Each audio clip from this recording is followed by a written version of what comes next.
Come on. Luma, Luma, hey. Luma, Luma, Luma, hey.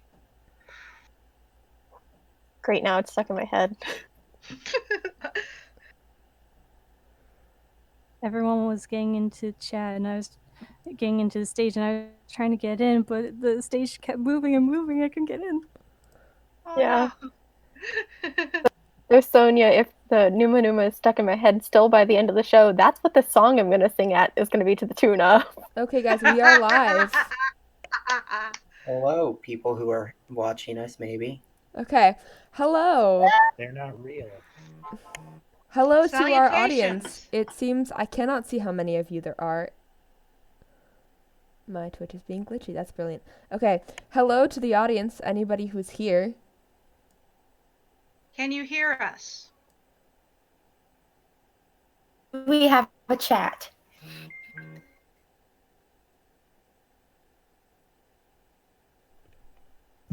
Can anybody hear us? It seems Is that like people can is hear the us. robot a And yes?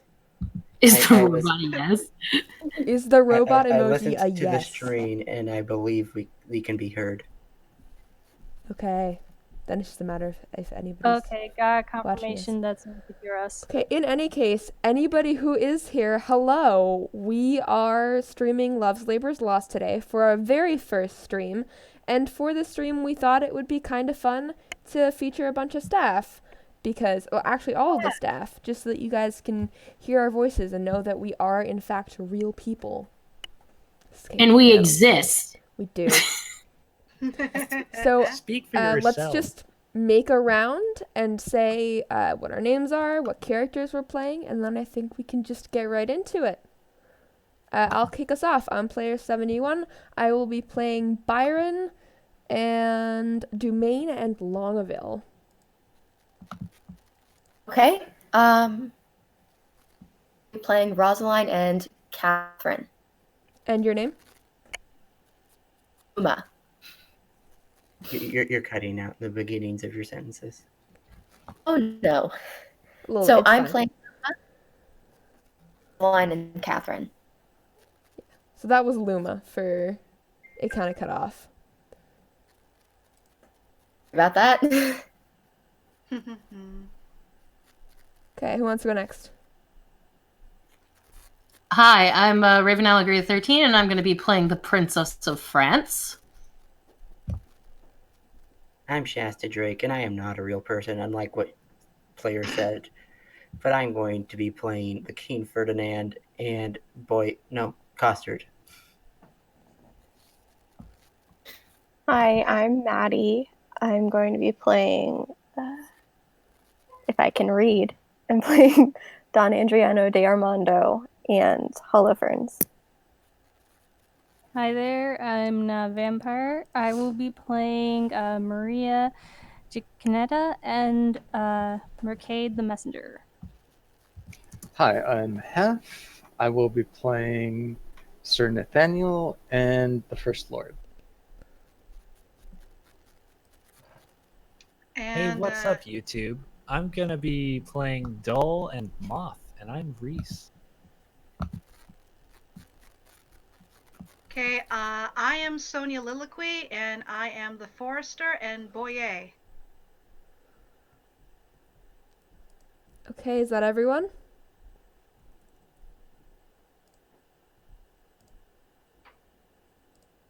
I believe that's everyone. Is that everyone? Okay. I think so. In that case, let's get started. We are in the King of Navarre's park, and Ferdinand, Byron, Longaville, and Dumaine enter. Let fame that all hunt after in their lives live registered upon our brazen tombs, and then grace us in the disgrace of death, when, spite of Cormont of devouring time, the endeavor of this present breath may buy that honor which shall bait his scythe's keen edge, and make us heirs of all eternity. Therefore, brave conquerors, for so you are, that war against your own affections and the huge army of the world's desires, our late edict shall fear strongly, stand in force. Navarre shall be the wonder of the world. Our court shall be a little academe, still and contemplative in living art. You three, Byron, Dumaine, and Longaville, have sworn for 3 years' term to live with me, my fellow scholars, and to keep those statutes that are recorded in this schedule here. Your oaths are passed, and now subscribe your names, that his own hand may strike his honor down, that violence, the smallest branch herein. If you are armed to do as sworn to do, subscribe to your deep oaths, and keep it too. I am resolved, 'tis but a 3 years' fast. The mind shall banquet, though the body pine. Fat paunches have lean pates, and dainty bits make rich the ribs, but bankrupt quite the wits. Player 71, that's you. It is me as well. I'm talking to myself a lot this time. Okay. My You're loving muted. lord, Dumain is mortified. The grosser manner of these world's delights Did you he throws... disconnect it? Disconnected there? Oh, I'm I sorry. get the reference. Was not coming through for a second there. I am resolved, 'tis but a 3 years fast. The mind shall banquet, though the body pine. Fat paunches have lean pates, and dainty bits make rich the ribs, but bankrupt quite the wits. My loving lord, Dumain is mortified. The grosser manner of these world's delights he throws upon the gross world's baser slaves. To love, to wealth, to pomp, I pine and die, with all these living in philosophy. I can say but their protestation over, so much, dear liege, I have already sworn, that is, to live and study here 3 years. But there are other strict observances, as not to see a woman in that term, which I hope well is not enrolled there, and 1 day in a week to touch no food, and but 1 meal on every day beside, to which I hope is not enrolled there, and then to sleep but 3 hours in the night, and not to be seen to wink of all the day, when I was wont to think no harm all night, and make a dark night too of half the day, which I hope well is not enrolled there. Oh, these are barren tasks, too hard to keep, not to see ladies, study, fast, not sleep. Your oath is passed to pass away from these. Let me say no, my liege, and if you please, I only swore to study with your grace, and stay here in your court for 3 years' space. You swore to that, Byron, and to the rest. But yea and nay, sir, then I swore in jest. What is the end of study? Let me know. Why that to know which else we should not know. Things hid and barred, you mean, from common sense? Aye, that is the study's godlike recompense. Come on, then, I will swear to study so, to know the thing I am forbid to know, and thus to study where I well may dine, when I to feast expressly am forbid, or study where to meet some mistress fine, when mistresses from common sense are hid, or having sworn too hard a keeping oath, study to break it, and not break my troth. If study's gain be thus, and this be so, study knows that which yet it doth not know. Swear me to this, and I will ne'er say so. These be stops that hinder study quite, and train in our intellects to vain delight. Why, all delights are vain, but that most vain, which with pain purchased doth inherit pain, as painfully to pore upon a book, to seek the light of truth, while truth the while doth falsely blind the eyesight of his look. Light seeking light doth light of light beguile. So, ere you find where light in darkness lies, your light grows dark by losing of your eyes. Study me how to please the eye indeed, by fixing it upon a fairer eye, who dazzling so that eye shall be as heed, and give him light that it was blinded by. Study is like the heaven's glorious sun, that will not be deep searched with saucy looks. Small have continual plotters ever won, save base authority from others' books. These earthly godfathers of heaven's lights that give a name to every fixed star have no more profit of their shining nights than those that walk and what not what they are. Too much to know is to know naught but fame, and every godfather can give a name. How well he's read to cut reason against reading. Proceeded well to stop all good proceeding. He weeds the corn and still lets grow the weeding. The spring is near when geese are a-breeding. How follows that? Fit in his place and time. In reason nothing, something then in rhyme. Byron is like an envious sleeping frost that bites the firstborn infants of the spring. Well, say I am. Why should proud summer boast before the birds have any cause to sing? Why should I joy in any abortive birth? At Christmas I no more desire a rose than wish a snow in May's newfangled mirth. But like of a thing that in season grows, so you, to study now it is too late, climb o'er the house to unlock the little gate. Well, sit you out. Go home, Byron. Adieu. No, my good lord, I have sworn to stay with you, and though I have for barbarism spoke more than for that angel knowledge you can say, yet confident I'll keep what I have swore, and bide the penance of each 3 years' day. Give me the paper, let me read the same, and to the strictest decrees I'll write my name. How well this yielding rescues thee from shame. Item, that no man shall come within a mile of my court. Hath this been proclaimed? 4 days ago. Let's see the penalty. On pain of losing her tongue. Who devised this penalty? Marry, that did I.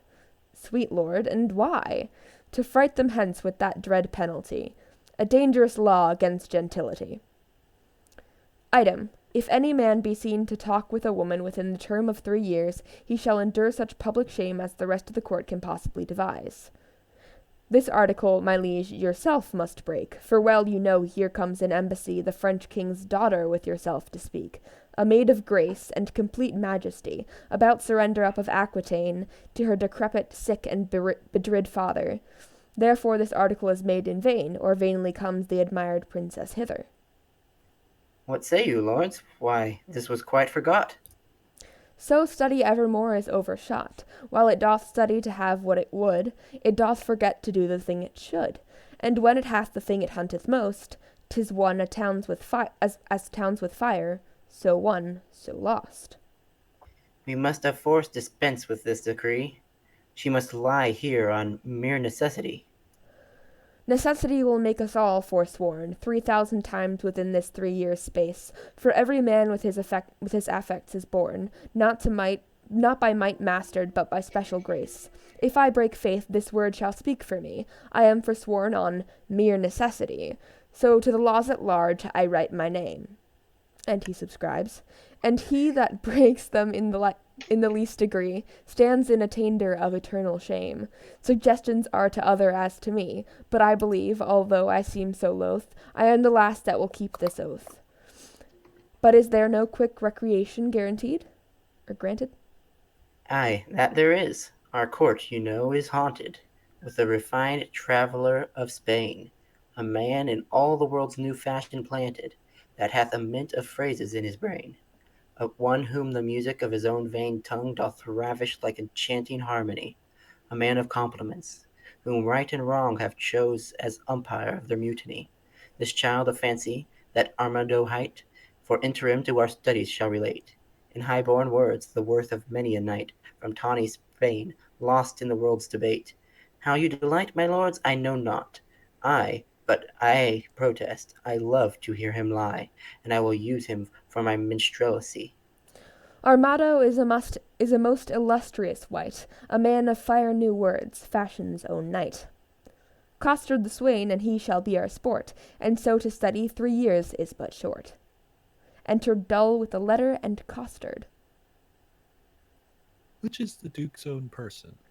This fellow, what wouldst? I myself reprehend his own person, for I am his Grace's Tharborough, but I would see his own person in flesh and blood. This is he. Signor Arm commends you. There's villainy abroad. This letter will tell you more. Sir, the contempts thereof are as touching me.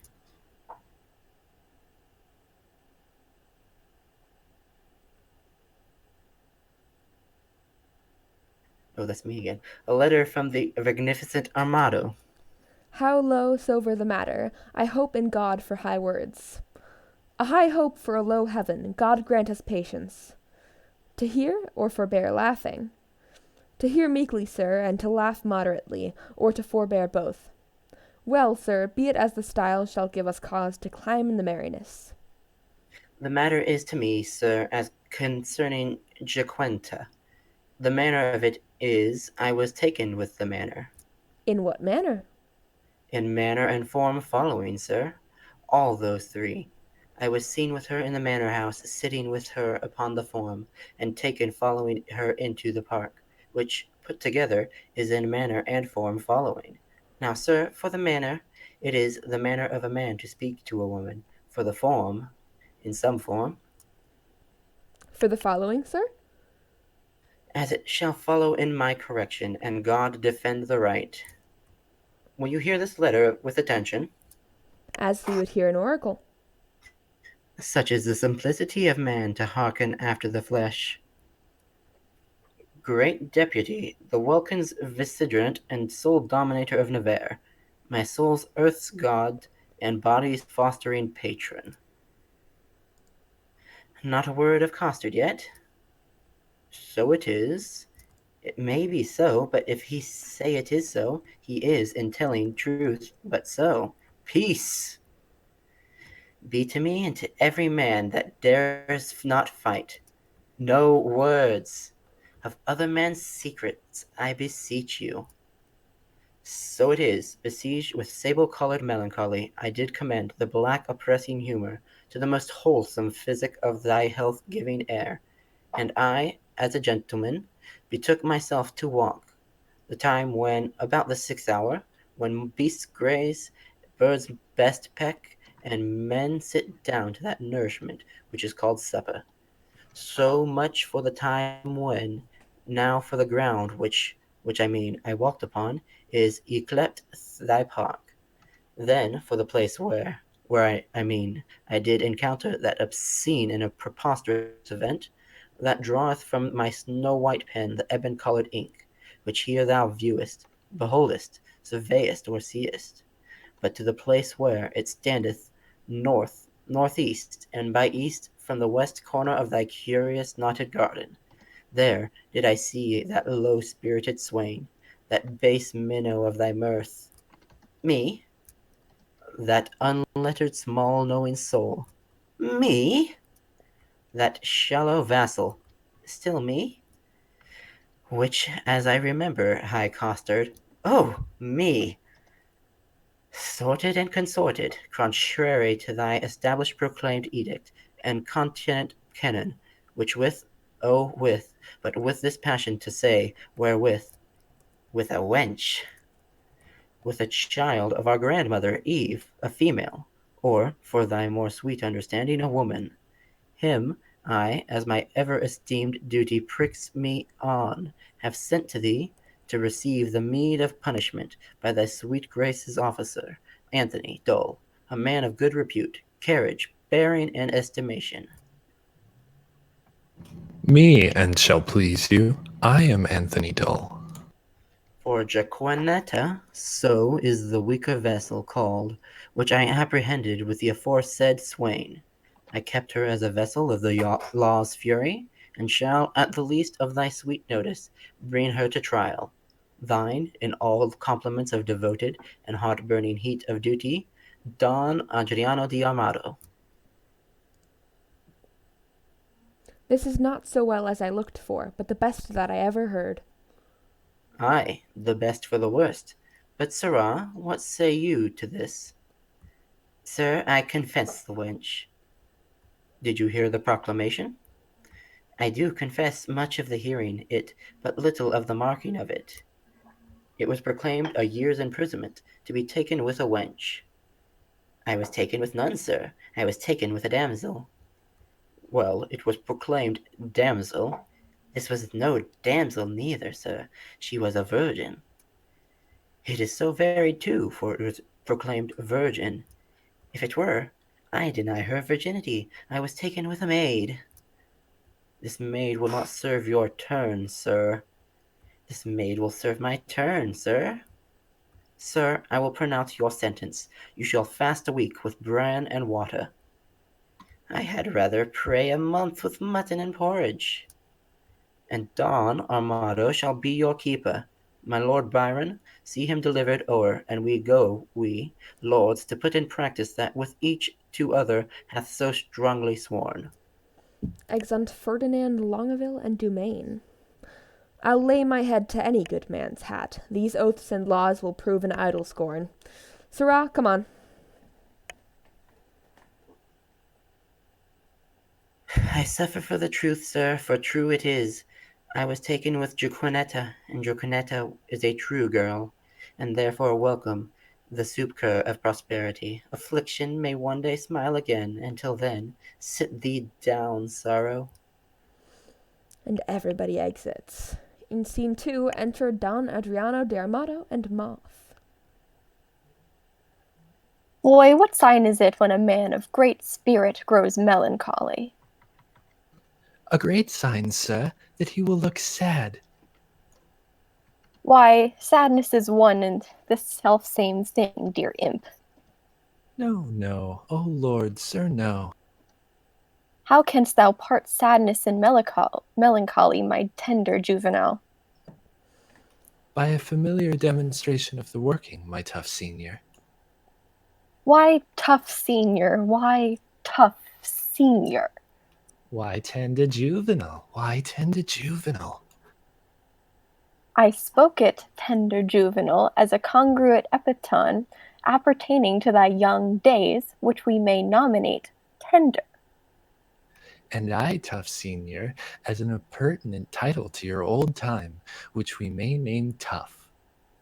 Pretty and apt. How mean you, sir? I pretty, and my saying apt, or I apt, and my saying pretty? Thou pretty because little, Little pretty, because little, wherefore apt. and therefore apt because quick. Speak you this in my praise, master? In thy condon praise. I will praise an eel with the same praise. What, that an eel is ingenious? That an eel is quick. I do say, though, thou art quick in answers, thou heatest my blood. I am answered, sir. I love not to be crossed. He speaks the mere contrary. Crosses love, not him. I have promised to study 3 years with the Duke. You may do it in an hour, sir. Impossible. How many is one thrice told? I am ill at reckoning. It fitteth the spirit of a tapster. You are a gentleman and a gamester, sir. I confess both. They are both the varnish.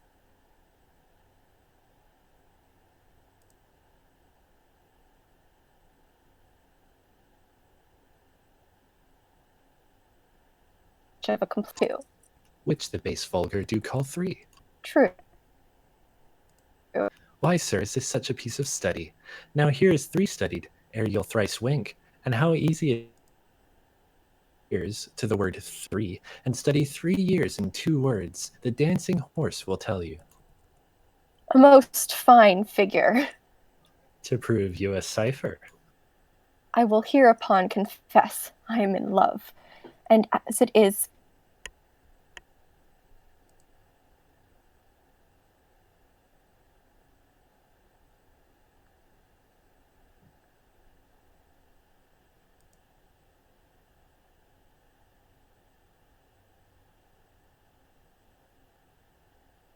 Adriano?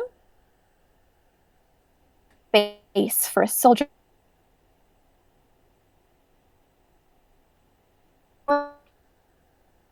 Boy, nay more, and sweet my child. Master, he was a man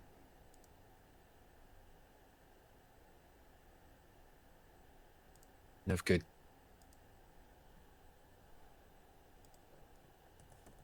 I do excel thee in my rapier as much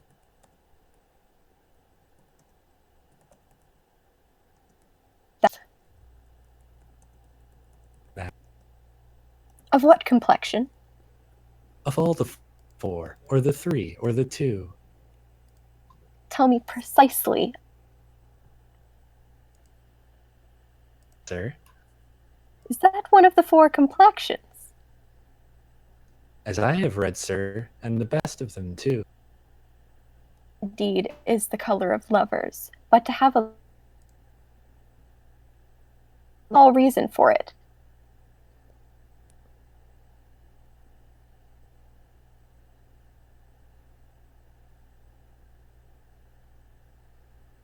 He's surely a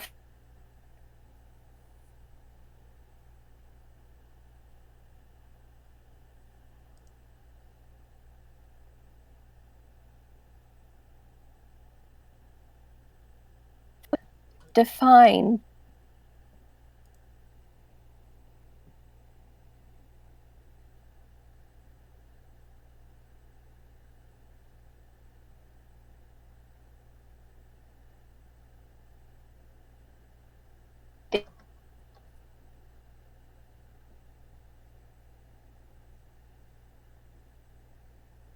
Against the reason of white and red. Is there not a ballad, boy, of the king and the beggar? The world was very guilty of such a ballad some 3 ages since, but I think now 'tis not to be found, or if it were, it would neither serve for the writing nor the tune. I will have that subject newly writ o'er, that I may example my discretion by some mighty precedent. Boy, I do love that country girl that I took in the park with the rational hind costard. She deserves well. To be whipped, and yet a better love than my master. Sing, boy, my spirit grows. And that's great marvel, loving a light wench.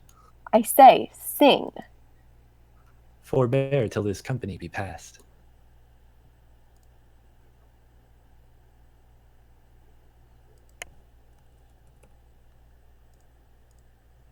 Enter Dole, Costard, and Jaquinetta.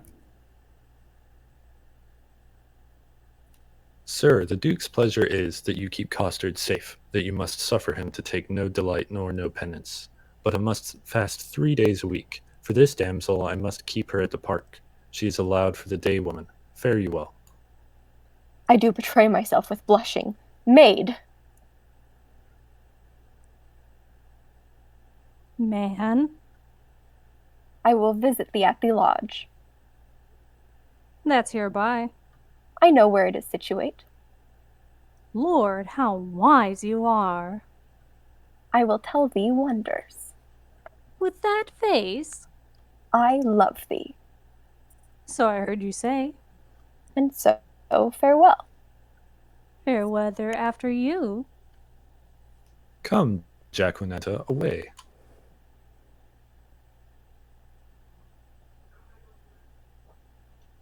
Exeunt Dol and Jaquinetta. Villain, thou shalt fast for thy offences ere thou be pardoned. Well, sir, I hope when I do it, I shall do it on a full stomach. Thou shalt be heavily punished. I am more bound to you than your fellows, for they are but lightly rewarded. Take away this villain, shut him up. Come, you transgressing slave, away. Let me not be pent up, sir. I will fast be loose. No, sir, that were fast and loose. Thou shalt to prison. Well, do see the merry days of desolation that I have seen, some shall see. What shall some see? Nay, what they look upon, or prisoners to be too silent in their words, and therefore I will say nothing. I can be quiet. Exeunt Moth and Costard. Exeunt Moth and Costard. I do affect the very ground which is base, where her shoe which is baser, guided by her foot which is basest, doth tread. I shall be forsworn, which is a great argument of falsehood, if I love. And how can that be true love which is falsely attempted? Love is a familiar, love is a devil. There is no evil angel but love. Yet Samson so tempted, and he had an excellent strength, yet was Solomon so seduced, and he had a very good wit. Cupid's butt shaft is too hard for Hercules' club, and therefore too much odds for a Spaniard's rapier. The first and second cause will not serve my turn. The passado he respects not. The duello he regards not. His disgrace is to be called boy, but his glory is to subdue men. Adieu, valor, rust, rapier, be still, drum, for your manager is in love. Yea, he loveth. Assist me, some extemporal god of rhyme, for I am sure I shall turn to sonnet, devise wit, write pen, for I am for whole volumes in folio. And he exits.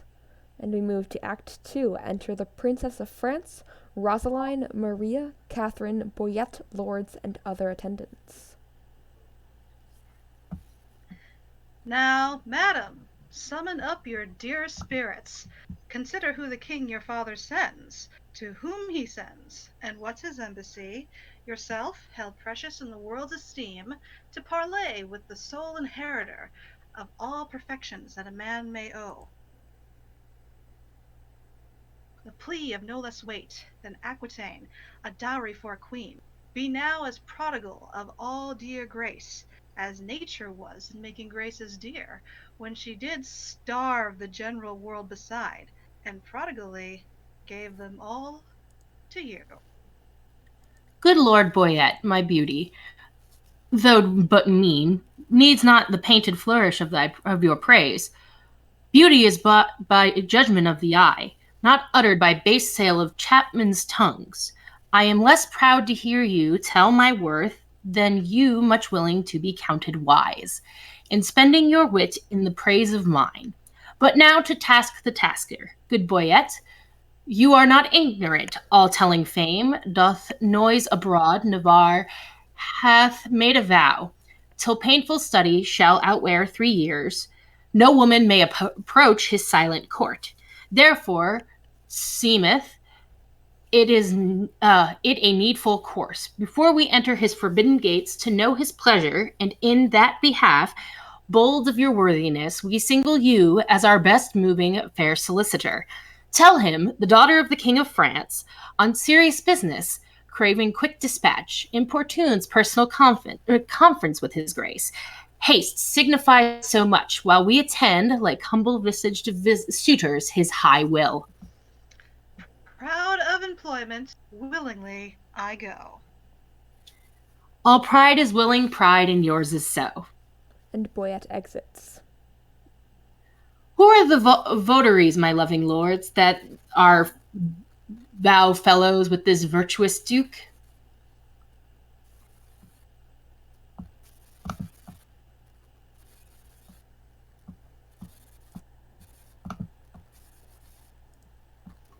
Lord Longaville is one. Know you the man? I know him, madam, at a marriage feast between Lord Perigot and the beauteous heir of Jacques Falconbridge. Solemnized in Normandy, I saw this Longaville, a man of sovereign parts he is esteemed, well fit in arts, glorious at arms, nothing becomes him ill that he would well. The only soil of his fair virtue's gloss, if virtue's gloss will stain with any soil, is a sharp wit matched with too blunt a will, whose edge hath power to cut, whose will stills, whose will stills will. It should none spare that come within his power. Some merry mocking lord, belike it's so? They say so most that most his humours know. Such short-lived wits do wither as they grow. Who are the rest? The young Dumaine, a well-accomplished youth, of all that virtue loved for virtue loved, most power to do most harm, least knowing ill, for he hath wit to make an ill shape good, and shape to win grace though he had no wit. At the Duke Alcalone's once, and much too little of that good I saw. His great worthiness, another of these students, at that time was there with him, if I heard the truth, but a merrier man, within the limit of becoming mirth. An hour's talk withal, his eye begets occasion for his wit. For every object that one doth catch, the other turns to a mirth-moving jest. Their tongue conceits exploits her, delivers in such apt and gracious words, that the aged ears play turnt in his tales, and younger hearings are quite ravished. So sweet and voluble is his discourse. God bless my ladies. Are they all in love, that even one her own hath garnished with such bedecking ornaments of praise? Here comes Boyette. And Boyette re-enters. Now what admittance, lord? Navarre had notice of your fair approach, and he and his competitors, in oath, were all addressed to meet you, gentle lady, before I came. Marry, thus much I have learnt. He rather means to lodge you in the field, like one that comes here to besiege his court, than seek a dispensation for his oath, to let you enter his unpeopled house. Here comes Navarre. Enter Ferdinand, Longaville, Dumaine, Byron, and attendants. Fair princess, welcome to the court of Navarre. Fair, I give you back again, and welcome I have not yet. The roof of this court is too high to be yours, and welcome to the wide fields too base to be mine. You shall be welcome, madam, to my court. I will be welcome then. Conduct me thither. Hear me, dear lady, I have sworn an oath. Our Lady help my lord, he'll be forsworn. Not for the world, fair madam, by my will. Why, will shall break it, will and nothing else. Your ladyship is ignorant what it is. Were my lord so, his ignorance were wise. Where now his knowledge must prove ignorance. I hear your grace hath sworn out housekeeping. 'Tis deadly sin to keep that oath, my lord, and sin to break it. But pardon me, I am too sudden bold. To teach a teacher ill beseemeth me. Vouchsafe to read the purpose of my coming, and suddenly resolve me in my suit. Madam, I will, if suddenly I may. You will the sooner that I were away, for you'll prove perjured if you make me stay. Did not I dance with you in Brabant once? Not I dance with you in Brabant once. I know you did. How needless it was then to ask the question. You must not be so quick. Long of you that spur me with such questions. Your wit's too hot, it speeds too fast. 'Twill tire. Till it leave the rider in the mirror. What time o' day? Hour that fools should ask. Now fair befall your mask, Fair fall the face it covers. and send you many lovers. Men, so you be none. Nay, then will I be gone. Madam, your father here doth intimate the payment of 100,000 crowns, being but the half of an entire sum disbursed by my father in his wars.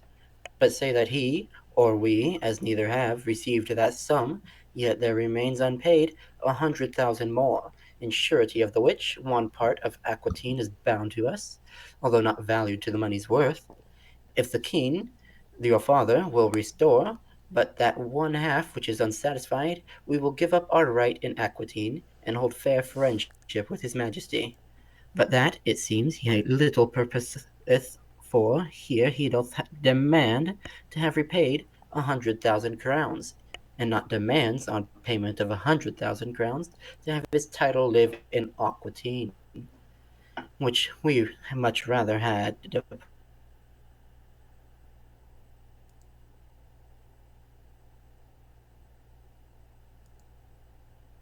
far from reason's yielding, your fair self should make a yielding against some reason in my breast, and go well satisfied to France again. You do the king my father too much wrong, and wrong the reputation of your name, in so unseeming to confess receipt of that which hath so faithfully been paid. I do protest I never heard of it, and if you prove it, I'll repay it back, or yield up Aquitaine. We rest your word. Boyette, you can produce acquaintances for such a sum from special officers of Charles his father. Satisfy me so. So please your grace, the packet is not come. Where that and other specialties are bound, tomorrow you shall have sight of them. It shall suffice me, at which interview all liberal reason I will yield unto. Meanwhile, receive such welcome at my hand, as honour without breach of honour may, make tenderness of thy true worthiness. You may not come, fair princess, in my gates, but here without you shall be so received, as you deem yourself lodged in my heart, though so denied fair harbour in my house. Your own good thoughts excuse me, and farewell. Tomorrow shall we visit you again. Sweet health and fair desires consort your grace. Thy own wish I thee in every place. Exit. Lady, I will commend you to mine own heart. You do my commendations. I'll be glad to see it. I would you heard it groan. The fool sick? Sick at the heart. Alack, let it bleed. Would that do it good? Suck it, says I. Will you pricked with your eye? Point with my knife. Now, God save thy life. Yours from long living. I cannot stay Thanksgiving. And then I retire. Sir, I pray you a word. What lady is that same?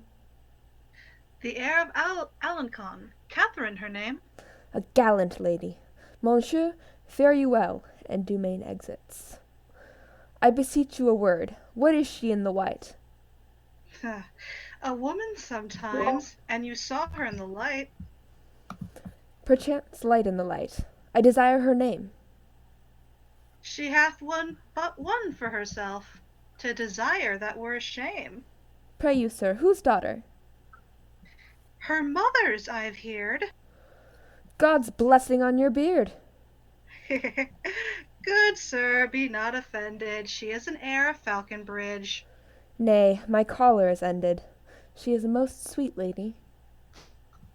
Not unlike, sir. That may be. And Longaville exits. What's her name in the cap? Rosaline, my good hap. Is she wedded or no? To her will, sir, or so. You are welcome, sir. Adieu. Farewell to me, sir, and welcome to you. And Byron exits. That last is Byron, the married madcap lord. Not a word with him, but a jest. And every jest but a word. It was well done of you to take him at his word. I was as willing to grapple as he was to board. 2 hot sheeps, Mary. And wherefore not ships? No sheep, sweet lamb, unless we feed upon your lips. You sheep, and I pasture. Shall I finish the jest? So you grant pasture for me. Not so, gentle beast. My lips are no common, though several they be. Belonging to whom? To my fortunes and me. Good wits will be jangling, but gentles agree. The civil war of wits were much better used on NotAVampyre and his bookmen, for here 'tis abused. If my observation, which very seldom lies, by the heart's still rhetoric disclosed with eyes, deceive me not now, NotAVampyre is infected. With what? With that which we lovers entitle affected. Your reason. Why, all his behaviors did make their retire to the court of his eye, peeping through desire. His heart, like an agate, with your print impressed, proud with his form, in his eye pride expressed.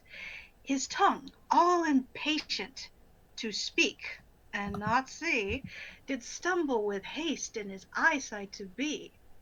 All senses to that sense did make their repair, to feel only looking on fairest of fair.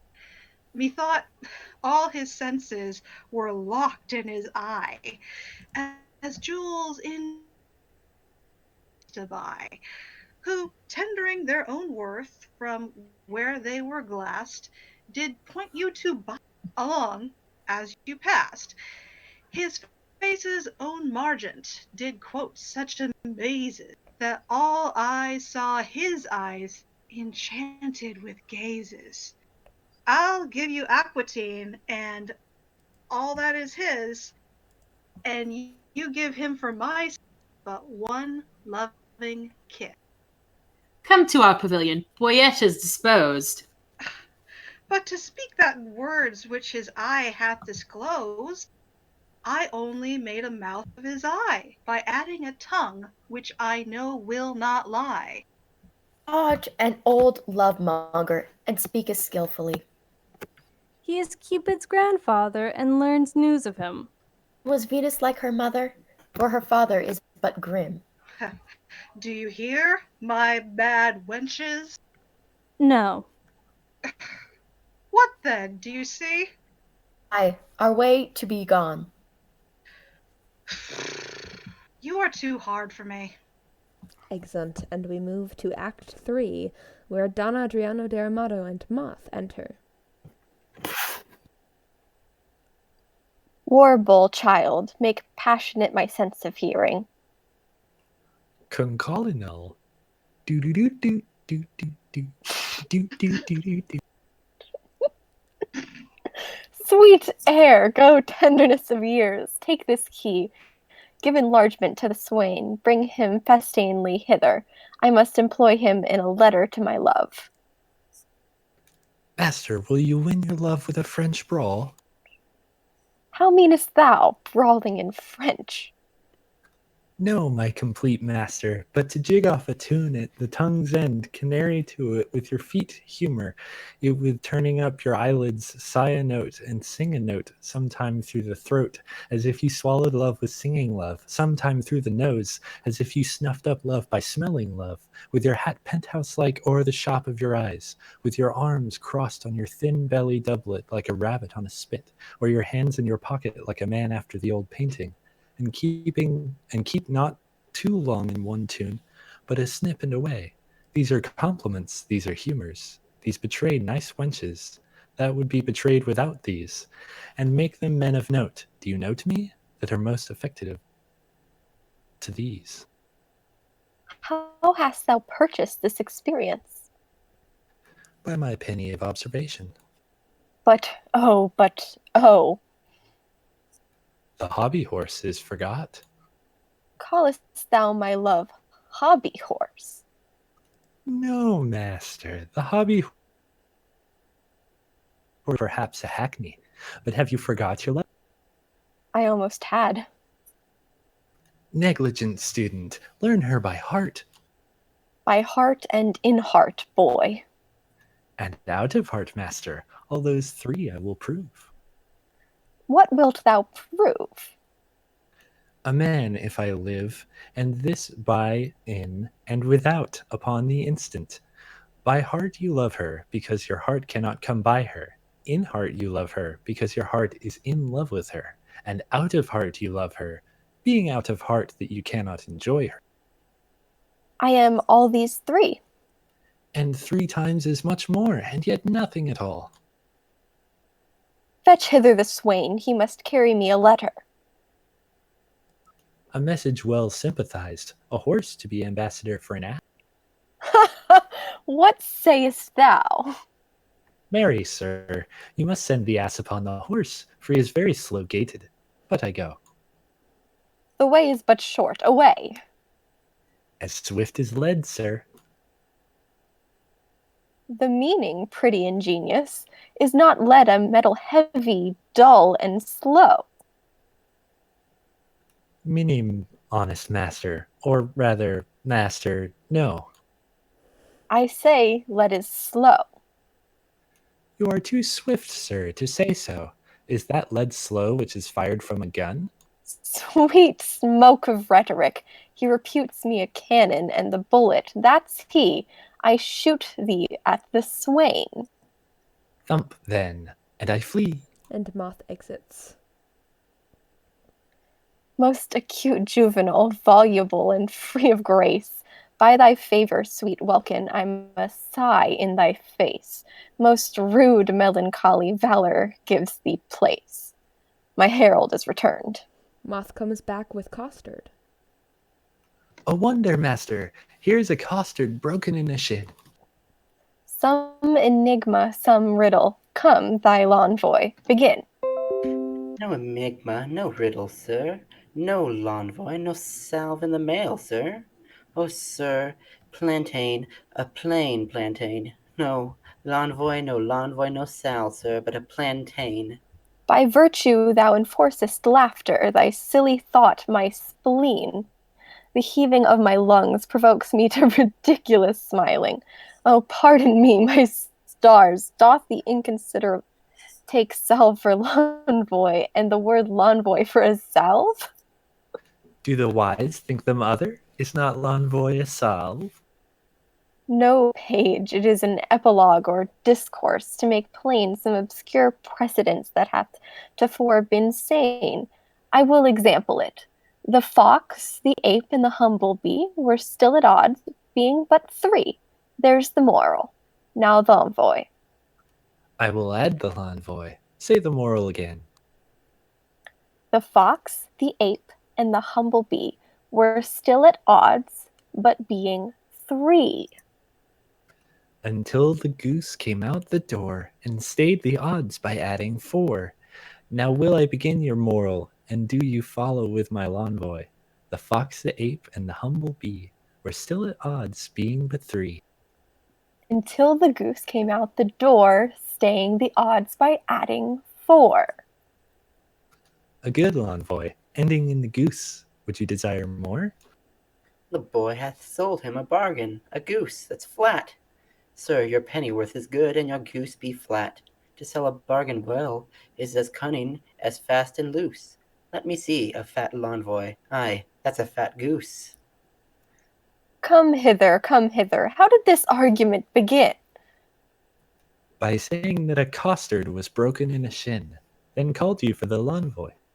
True, and I for a plantain. Thus came your argument in. Then the boy's fat l'envoy, the goose that you bought, and he ended the market. But tell me, how was there a costard broken in a shin? I will tell you sensibly. Thou hast no feeling of it, moth. I will speak that l'envoy. I, costard, running out, that was safely within, fell over my threshold and broke my shin. We will talk no more of this matter. Till there be no more matter in the shin. Sirrah Costard, I will enfranchise thee. Oh, marry me to one in Francis. I smell some l'envoy, some goose in this. By my sweet soul, I mean setting thee at liberty, and freedoming thy person, thou wert immured, restrained, captivated, bound. True, true, and now you will be my purgation and let me loose. I give thee thy liberty, set thee from durance, and in lieu thereof, impose on thee nothing but this.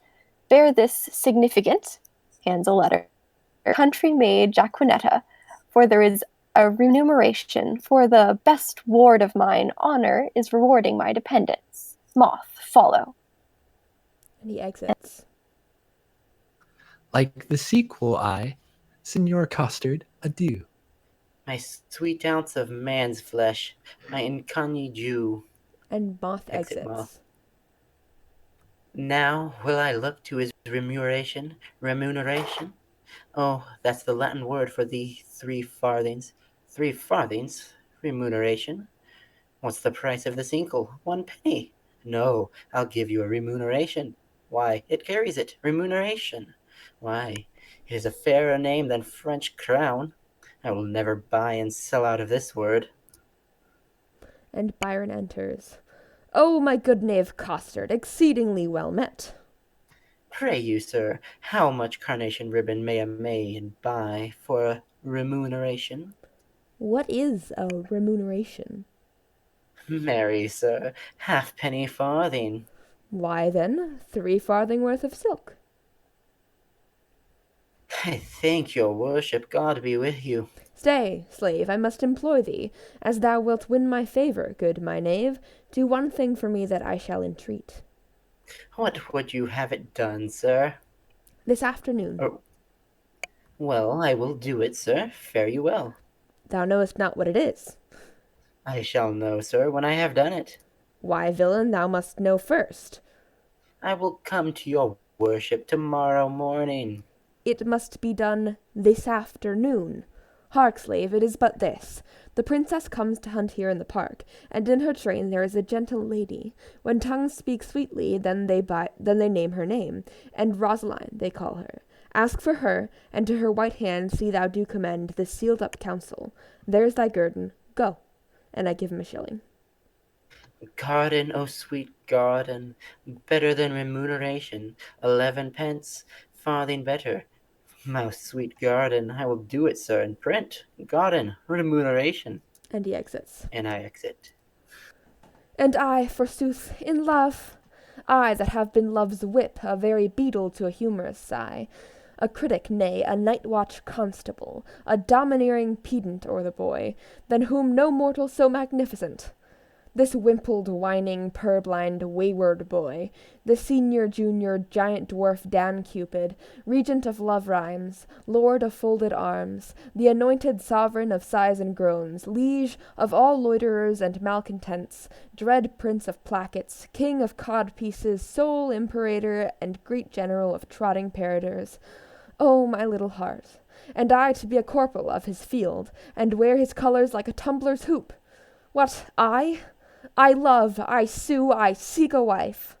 A woman that is like a German clock, still a-repairing, ever out of frame, and never going aright, being a watch, but being watched that it may still go right. Nay, to be perjured, which is worst of all, and among three to love the worst of all. A whitely wanton with a velvet brow, with 2 pitch-balls stuck in her face for eyes. And by heaven one that will do the deed, though Argus were her eunuch and her guard, and I to sigh for her, to watch for her, to pray for her. Go to, it is a plague that Cupid will impose for my neglect of his almighty dreadful little might. Well, I will love, write, sigh, pray, sue, and groan. Some man must love my lady, and some Joan. And I exit. And we move to Act 4, where the princess, her train of Forester, Boyette, Rosaline, Maria, and Catherine enter. Was that the king that spurred his horse so hard against? I know not, but I think it was. Whoever it was, it showed a mounting mind. Today we shall have our dispatch. On Saturday. Then, Forrester, my friend, where is the bush that we must stand and play the murderer in? Ere by, upon the edge of yonder coppice, a stand where you may take the fairest shoot. I thank my beauty, I am fair that shoot, and thereupon thou speakest the fairest shoot. Pardon me, madam, for I meant not so. What? First praise me, and again say no? Oh, short-lived pride, not fair, lack for woe. Yes, madam, fair. Nay, never paint me now. Not praise cannot mend the brow. Here, good my glass, take this for telling true. Fair payment for foul words is more than due. Nothing but fair is that which you inherit. See, my beauty will be saved by merit. Oh, heresy and fair, fit for these days. A giving hand, though foul, shall have fair praise. But come, the bow, now mercy goes to kill, and shooting well is then accounted ill. Thus will I save my credit in the shoot, not wounding. Pity would not let me do it. If wounding, then it was to show my skill, that more for praise than purpose meant to kill. And out of question, so it is sometimes, glory grows guilty of detested crimes. When for fame's sake, for praise and outward part, to that the working of the heart. As I for praise alone now seek to spill the poor dear's blood, that my heart means no ill. Do not cursed wives hold that self-sovereignty only for praise's sake, to be lords over their lord? Only for praise, and praise we may afford to any lady that subdues a lord. Here comes a member of the... Enter Costard. God take ye then all. Pray ye, which is the head lady? Thou shalt know her, fellow, by the rest that have no heads. Which is the greatest lady? The highest? The thickest and the tallest. The thickest and the tallest. It is so, truth is truth. And your waist, mistress, were as slender as my wit. One of these maids' girdles for your waist should be fit. Are you not the chief woman? You are the thickest here. What's your will, sir? What's your will? I have a letter from Monsieur Byron to one Lady Rosaline. Oh, thy letter? Thy letter. He's a good friend of mine. Stand aside, good bearer. Boyette, you can carve. Break up this capon. I am bound to serve. This book, it importeth none here. It is writ to Jaquinetta. We will read it, I swear. Break the neck of the wax, and every one give ear. By heaven, that thou art fair is most infallible. True, that thou art beauteous, truth itself, that thou art lovely, more fairer than fair, beautiful than beauteous, truer than truth itself, have commiseration on thy heroical vassal. The magnanimous and most illustrate King Cophetua set eye upon the pernicious and indebit beggar Xenophilon, and he it was that might rightly say, Veni, vidi, vici, which to anathemize in the vulgar. Oh, base and obscure vulgar! Videlicet, he came, saw, and overcame. He came, 1, saw, 2, overcame, 3. Who came? The king. Why did he come? To see. Why did he see? To overcome. To whom came he? To the beggar. What saw he? The beggar. Who overcame he? The beggar. The conclusion is victory. On whose side? The king's. The captive is enriched. On whose side? The beggar's. The catastrophe is nuptial. On whose side? The king's. No, on both in one, or in one both. I am the king, for so stands the comparison. Thou the beggar, for thou so witnesseth thy lowliness. Shall I command thy love? I may. Shall I enforce thy love? I could. Shall I entreat thy love? I will. Shalt thou exchange for rags? Robes. For tittles? Titles.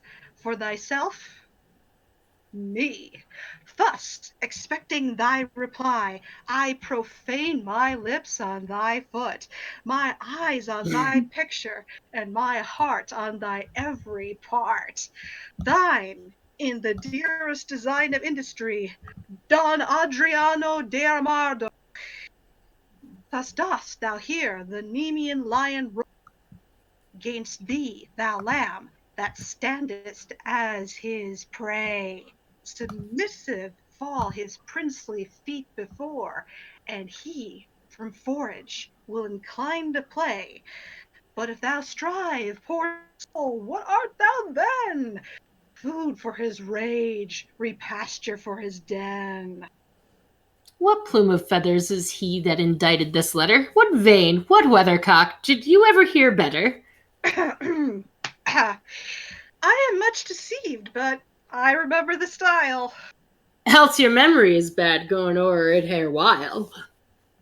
This Armado is a Spaniard that keeps here in court, a Fantasmine, a Moncardo, a Monarcho, and one that makes sport to the prince and his bookmakes. Thou fellow, a word. Who gave thee this letter? I told you, my lord. To whom shouldst thou give it? From my lord to my lady. From which lord to which lady? From my lord Byron, a good master of mine, to a lady of France that he called Rosaline. Thou hast mistaken his letter. Come, lords, away. Here, sweet, put up this. 'Twill be thine another day. Who is the suitor? Who is the suitor? I teach you to know. I, my continent of beauty. She that bears the bow. Finally put off. My lady goes to kill horns, but if thou marry, hang me by the neck. If horns that year miscarry, finally put on. Well then, I am a shooter. And who is your dear? If we choose by the horns, yourself come not near. Finally put on. Indeed. You still wrangle with her, Boyette, and she strikes at the brow. But she herself is hit lower. Have I hit her now? Shall I come upon thee with an old saying? That was a man when King Pippin of France was a little boy, as touching the hit it. So I may answer thee with one as that was a woman when Queen Guinevere of Britain was a little wench, as touching the hit it. Thou canst not hit it, hit it, hit it. Thou canst not hit it, my good man. And I cannot, and I cannot. Another can. By my troth, most pleasant, how both did fit it. A marvelous well shot, for they both did hit it. A mark! Oh, mark, but that mark. A mark, says my lady. Let the mark have a prick in it, to meet at, if it may be. Wide o' the bow hand, I faith your hand is out. Indeed, I must shoot nearer, or he'll hit nearer the clout. And if my hand be out, then belike your hand is in. Then will she get the upshoot by cleaving the pin? Come, you talk greasily. Your lips grow foul. She's too hard for you wet pricks, sir. Challenge her to bowl. I fear too much rubbing. Good night, my good owl. Exeunt Boyet and Maria. By my soul, a swain, a most simple clown. Lord, Lord, how the ladies and I have put him down. Oh, my troth, my sweet jest, most incanny vulgar wit, when it comes so smoothly off, so seemly as it were so fit. Our motto, one this side, oh, a most dainty man, to see him walk before a lady, and to bear her fan, to see him kiss his hand, and how sweetly, I will swear, and his page on the other side, that handful of wit. Ah, heavens, it is so pathetic a wit. Shallah, shallow. And there is a shout from within, and Costard exits, running. We move to scene 2, where Holofernes, Sir Nathaniel, and Dull enter. Very reverend sport, done in the testimony of good conscience. The deer was, as you know, sanguis, in blood, ripe as the palm water, who now hangeth like a jewel in the ear of Calo, the sky, the welkin, the heaven, and anon falleth like a crab on the face of Terra, the soil, the land, the earth. Truly, Master Holofernes, the epithets are sweetly varied, like a scholar at the least. But, sir, I assure ye, it was buck of the first head. Sir Nathaniel how'd credo. 'Twas not. Sorry. 'Twas not hod credo, 'twas a pricket. Most barbarous intimation, yet a kind of insinuation, as it were, in a way, explication, facere, as it were, replication, or rather ostentare, to show, as it were, his inclination, after his undressed, unpolished, uneducated, unpruned, untrained, or rather unlettered, or ratherest unconfirmed fashion, to insert again my hod credo for a deer. I said the deer was not a hod credo, 'twas a pricket. Twice sawed simplicity his coctus. O thou monster ignorance, how deformed dost thou look! Sir, he has never fed on the dainties that are bred. In a book, he has never had not eat paper. As it were, he has not drunk ink. His intellect is not replenished. He is only an animal, only sensible in the duller parts. And such barren plants set before us, that we be thankful for, which we of taste of feelings are, for those parts that are do fructify in us more than he. For as I would ill become me vain to be vain, indiscreet, or a fool, so were the paths set on learning to him in school. But omne bene, say I, being of old father's mind, many can brook the weather that love not the wind. You two are bookmen. Can you tell me by your wit what was a month old at Cain's birth that's not 5 weeks old as yet? Dictiana, godman, good man dull. Dictiana, good man.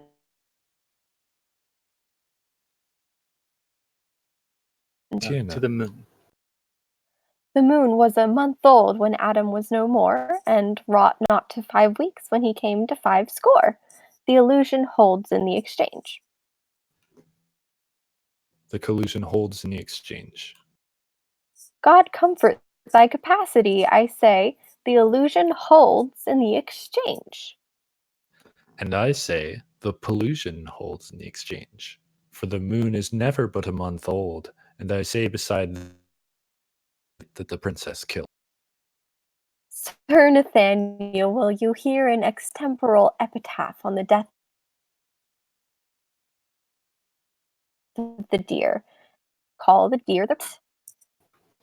Purge, good Master Holofernes, purge, so it shall please you to abrogate scurrility. I will something affect the latter, for it argues facility.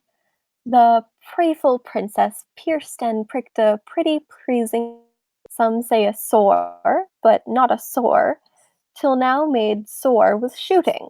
The dogs did yell, put L to sore, then sorrel jumps from thicket, or pricket sore, or else sorrel, the people fall a hooting. If sore be sore, then L to sore makes 50 sores one sorrel. Of one sore I an 100 make by adding what? One more L.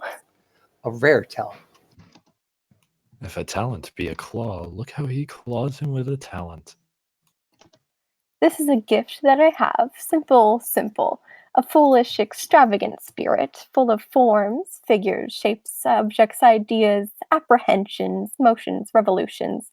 These are begot in the ventricle of memory, nourished in the womb of Pia Mater, and delivered upon the mellowing of occasion. But the gift is good in those in whom it is acute, and I am thankful for it. Sir, I praise the Lord for you, and so manners, for their sons are you, and their daughters prefer greatly under you. You are a good member of the Commonwealth. Mehercule, if their sons be ingenious, they shall want no instruction. If their daughters be capable, I will put it to them. But ver sapit qui pacua locator, a soul feminine saluteth us. And Jaquinetta and Costard enter. God give you morrow, Master Parson. Master Parson quasi person.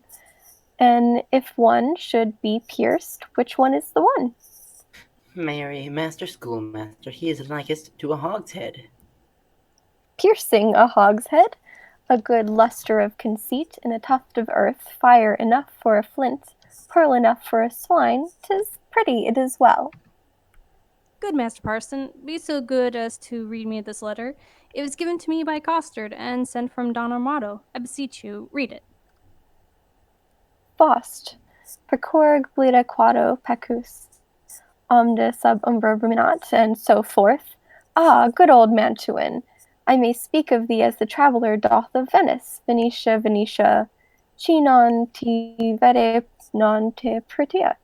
Old Mantuan, who understandeth thee not, loves thee not. Ut re sol la fi mi fa. Under pardon, sir, what are the contents, or rather, as Horace says, is his, what, my soul, verses? Aye, sir, very learned. Let me hear a stanza, a verse, lege domine. If love make me forsworn, how shall I swear to love? Ah, never faith could hold, if not beauty vowed. Thou to myself forsworn, to thee I faithful prove. Those thoughts of to me were oaks, to thee like oysters bowed. Study his bias, leaves and make his book thine eyes. Where all those pleasures live, art would comprehend. If knowledge be the mark, to know thee shall suffice. Well learned is that tongue, and well they thee commend. All ignorant that soul that sees thee without wonder, which is to me some praise. that thy parts admire. Thy eye Jove's lightning bears, thy voice is dreadful thunder, which not to anger bent is music and sweet fire. Celestial as thou art, O pardon, love this wrong, that sings heaven's praise with such earthly tongue. You find not the apostrophos, and so miss the accent. Let me supervise the canzonet. Here are only numbers ratified, but for the elegancy, facility, and golden cadence of poesy carré. Ovidius Naso was the man, and why indeed Naso, but for smelling out the odoriferous flowers, fancy, the jerks of invention. Imitari is nothing, so doth the hound his master, the ape his keeper, the tired horse his rider. But, Damosella Virgin, was this directed to you? Aye, sir, from one Monsieur Biron, one of the strange queen's lords. I will overglance the superscript. To the snow-white hand of the most beauteous Lady Rosaline. I will look again on the intellect of the letter, for the nomination of the party writing to the person written unto, your ladyship's in all desired employment, Byron. Sir Nathaniel, this Byron is one of the votiers with the king, and here he hath framed a letter to a sequent of the stranger queens, which accidentally, or by the way of progression, hath miscarried. Trip and go, my sweet, deliver this paper into the royal hand of the king. It may concern much. Stay not thy compliment. I forgive thy duty. Adieu. Good Costard, go with me. Good sir, God save your life. Have with thee, my girl. And Costard and Jacqueline to exit. Sir, have you done this in the fear of God, very religiously, and as further Father slain? Saith. Sir, tell me not of the father, I do fear colorable colors. But to return to the verses, did they please you, Sir Nathaniel? Marvelous, well for the pen. I do dine today at the father's of a certain pupil of mine, where if, before repast, it shall please you to gratify the table with a grace, I will, on my privilege I have with the parents of the foresaid child or pupil, undertake your benventuo, where I will prove these verses to be very unlearnt, neither savouring of poetry, wit, nor invention. I beseech your society. And thank you too, for society, saith the text, is the happiness of life. And certes, the text most infallibly concludes it. Turns to Dull. Sir, I do invite you too. You shall not say me nay. Pauca verba. Away, the gentles are at their game, and we will do to our recreation. And everybody exits, and we move to scene 3, where Byron enters with a paper. The king he is hunting the deer, I am coursing myself. They have pitch to toil, I am toiling in pitch that defiles, defile, a foul word. Well, set thee down, sorrow, for so they say the fool said, and so say I, and I the fool, well proved wit. By the Lord, this love is as mad as Ajax. It kills sheep, it kills me, I, a sheep, well proved again, O my side. I will not love, if I do, hang me. In faith I will not. Oh, but her eye, by this light, but for her eye, I would not love her. Yes, for her 2 eyes. Well, I do nothing in the world but lie, and lie in my throat. By heaven, I do love, and it hath taught me to rhyme, and to be melancholy, and here is part of my rhyme, and here my melancholy. Well, she hath one of my sonnets already. The clown bore it, the fool sent it, and the lady hath it. Sweet clown, sweeter fool, sweetest lady. By the world, I would not care a pin if the other 3 were in. Here comes one with a paper. God give him grace to groan. He stands aside, and enters Ferdinand, also with a paper. Hi, me. Shut, by heaven. Proceed, sweet Cupid. Thou hast thumped him with thy bird-bolt under the left pap. In faith, secrets.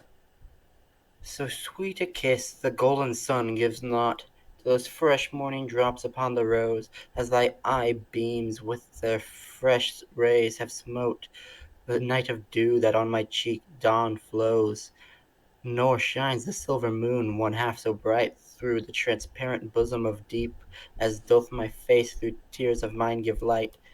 Thou shinest in every tear that I do weep, no drop but as coach doth carry thee, so rightest thou, triumphing in my woe. Do but behold the tears that swell in me, and they thy glory though my grief will show. But do not give love thyself, then thou wilt keep my tears for glasses, and still make me weep. O Queen of Queens, how far dost thou excel! No thought can think, no mortal tongue can fell. How shall she know my griefs? I'll drop the paper, sweet leaves, shade folly. Who is he comes here? Steps aside. What, Longaville? And read. Listen, ear. Now in thy likeness one more fool appear. And Longaville enters with a paper. Ay me, I am forsworn. Why, he comes in like a perjure, wearing papers. In love, I hope, sweet fellowship in shame. One drunkard loves another of the name. Am I the first that have been perjured so? I could put thee in comfort, not by two that I know. Thou makest the triumvirate, the corner cap of society, the shape of love's tabern that hangs up simplicity. I fear these stubborn lines lack power to move. O sweet Maria, empress of my love, these numbers will I tear and write in prose. O rhymes are guards on wanton Cupid's hose, disfigure not his slop. This same shall go. And he reads, Did not the heavenly rhetoric of thine eye, 'gainst whom the world cannot hold argument, persuade my heart to this false perjury? Vows for thee broke deserve not punishment. A woman I forswore, but I will prove, thou being a goddess, I forswore not thee. My vow was earthly, thou a heavenly love. Thy grace being gained cures all disgrace in me. Vows are but breath, and breath a vapour is. Then thou, fair sun, which on my earth dost shine, exhalest this vapour vow. In thee it is. If broken then, it is no fault of mine. If by me broke, what fool is not so wise to lose an oath to win a paradise? This is the liver vein, which makes flesh a deity, a green goose a goddess, pure, pure idolatry. God amend us, God amend! We are much out of the way. By whom shall I send this? Company, stay! And he steps aside. All hid, an old infant, play. Like a demigod here sit I in the sky, and wretched fools' secrets heedfully o'er I. More sacks to the mill, O heavens, I have my wish! And Dumaine enters with a paper. Dumaine transformed, 4 woodcocks in a dish! O most divine Kate! O most profane coxcomb! By heaven the wonder in a mortal eye, by earth she is not, corporal there you lie. Her amber hair for foul hath amber quoted, an amber-coloured raven was well noted, as upright as the cedar. Stoop, I say, her shoulder is with child, as fair as day. Ay, as some days, but then no sun must shine. Oh, that I had my wish, and I had mine. And I mine too, good lord. Amen, so I had mine. Is that not a good word? I would forget her, but a fever she reigns in my blood, and will remembered be. A fever in your blood? Why, then incision would let her out in saucers, sweet Miss Prison. Once more I'll read the ode that I have writ. Once more I'll mark how love can vary wit. On a day, alack the day, love whose month is ever May, spied a blossom passing fair, playing in the wanton air. Through the velvet leaves the wind, all unseen, can passage find, that the lover, sick to death, wish himself the heaven's breath. Ere, quoth thee, thy cheeks may blow, ere would I might triumph so. But alack, my hand is sworn, never to pluck thee from thy thorn. Thou, alack, for youth unmeet, thou, so apt to pluck a sweet. Do not call it sin in me, that I am forsworn for thee, thou for whom Jove would swear, Juno but an Ethiop were, and deny himself for Jove, turning mortal for thy love. This will I send, and something else more plain, that shall express my true love's fasting pain. Oh, would the King Byron and Longaville were lovers too! Ill to example ill, would from my forehead wipe a perjured note, for none offend where all alike do dote. And Longaville advances. Dumaine, thy love is far from charity. You may look pale, but I should blush, I know, to be o'erheard and taken napping so. Ferdinand advances. Come, sir, you blush, as his your case is such. You chide at him, offending twice as much. You do not love Maria Longaville, did never sonnet for her sake compile, nor never has his wreathed arms athwart his loving bosom to keep down his heart. I have been closely shrouded in this bush, and marked you both, for you both did blush. I heard your guilty rhymes, observed your fashion, saw sighs reek from you, noted well your passion. Ay me, says one, O Jove, the other cries. To one her hairs were gold, crystal the other's eyes. Longaville, you would for paradise break faith and troth.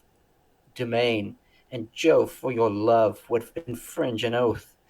What will Byron say when he shall hear faith so infringed, with such zeal did swear? How will he scorn when he learn he spend his wit? How will he triumph, leaf, and laugh at it? For all the wealth that I ever did see, I would not have him know so much by me. Now step I forth to whip hypocrisy. And he advances. Ah, good my liege, I pray thee pardon me. Good heart, what grace hast thou, thus to reprove these worms for loving that art most in love? Your eyes do make no coaches, in your tears there is no certain princess that appears. You'll not be perjured, 'tis a hateful thing. Tush, none but minstrels like of sonneting. But are you not ashamed? Nay, are you not, all three of you, to be thus much o'ershot? You found his mote, the king your mote did see, but I a beam do find in each of three. Oh, what a scene of foolery I have seen, of sighs, of groans, of sorrow, and of teen. Of me with what strict patience have I sat, to see a king transformed to a gnat, to see great Hercules whipping a gig, and profound Solomon to tune a jig, and Nestor play at pushpin with the boys, and critic Timon laugh at idle toys. Why, where lies thy grief, O tell me, good Dumaine? And gentle Longaville, where lies thy pain? And where my lieges, all about the breast, a caudle hoe? Too bitter is thy jest. Are we betrayed thus to thy overview? Not you to me, but I betrayed by you. I that am honest, I that hold it sin to break the vow I am engaged in. I am betrayed by keeping company with men like men of inconstancy. When shall you see me write a thing in rhyme, or groan for love, or spend a minute's time in pruning me? When shall you hear that I will praise a hand, a foot, a face, an eye, a gait, a state, a brow, a beast, a waist, a leg, a limb? Soft, whither away so fast? A true man or thief that gallops so? I post from love. Good lover, let me go. And Jacqueminette and Costard enter. God bless the king! What present hast thou he there? Some certain treason. What makes treason here? Nay, it makes nothing, sir.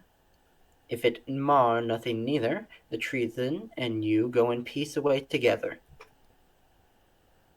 I beseech your grace, let this letter be read. Our parson misdoubts it. 'Twas treason, he said. Byron, read it over. Hands him the paper. What hast thou it? Of Costard. Where hast thou it? Of Dun Armiando. Dun Armiando. And I tear up the letter. Byron tears up the letter.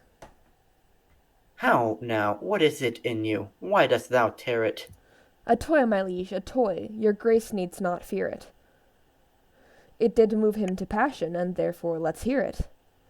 It is Byron's writing, and here is his name. And Dumaine gathers up the pieces.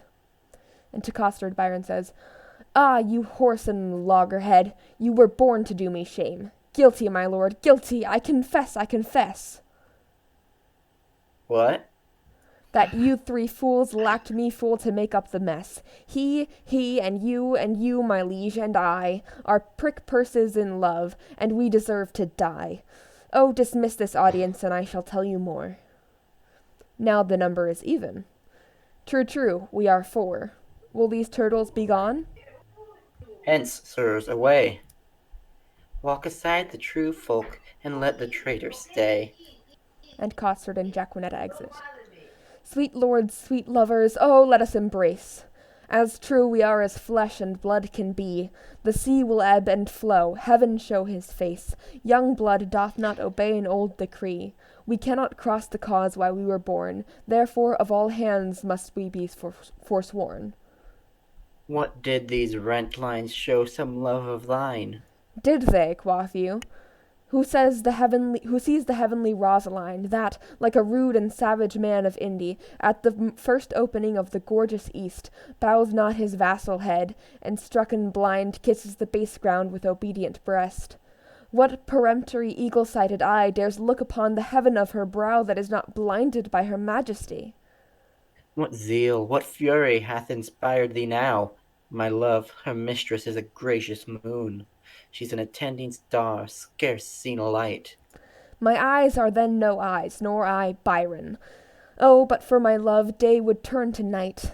Of all complexions the cold sovereignty do meet, as at a fair in her fair cheek, where several worthies make one dignity, where nothing wants that want itself doth seek.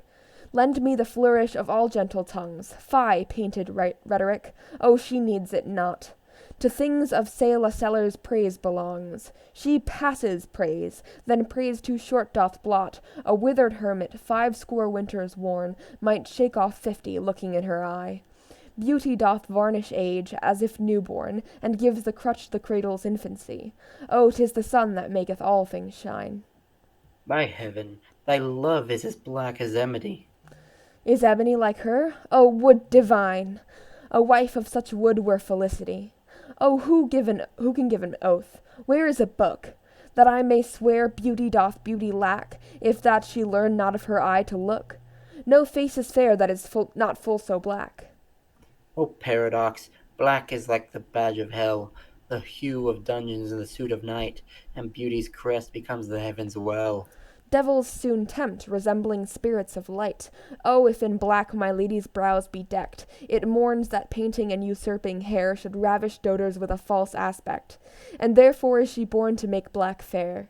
Her favour turns the fashion of the days, for native blood is counted painting now, and therefore red that would avoid dispraise paints itself black to imitate her brow. To look like her are chimney sweepers black, and since her time are colliers counted bright. And Ethiops of their sweet complexion crack. Dark needs no candles now, for dark is light. Your mistresses dare never come in rain, for fear their colours should be washed away. 'Twere good yours did, for, sir, to tell you plain, I'll find a fairer face not washed today. I'll prove her fair, or talk till doomsday here. No devil will fright thee then so much as she. I never knew man hold vile stuff so dear. Look, here's thy love, my foot and her face see.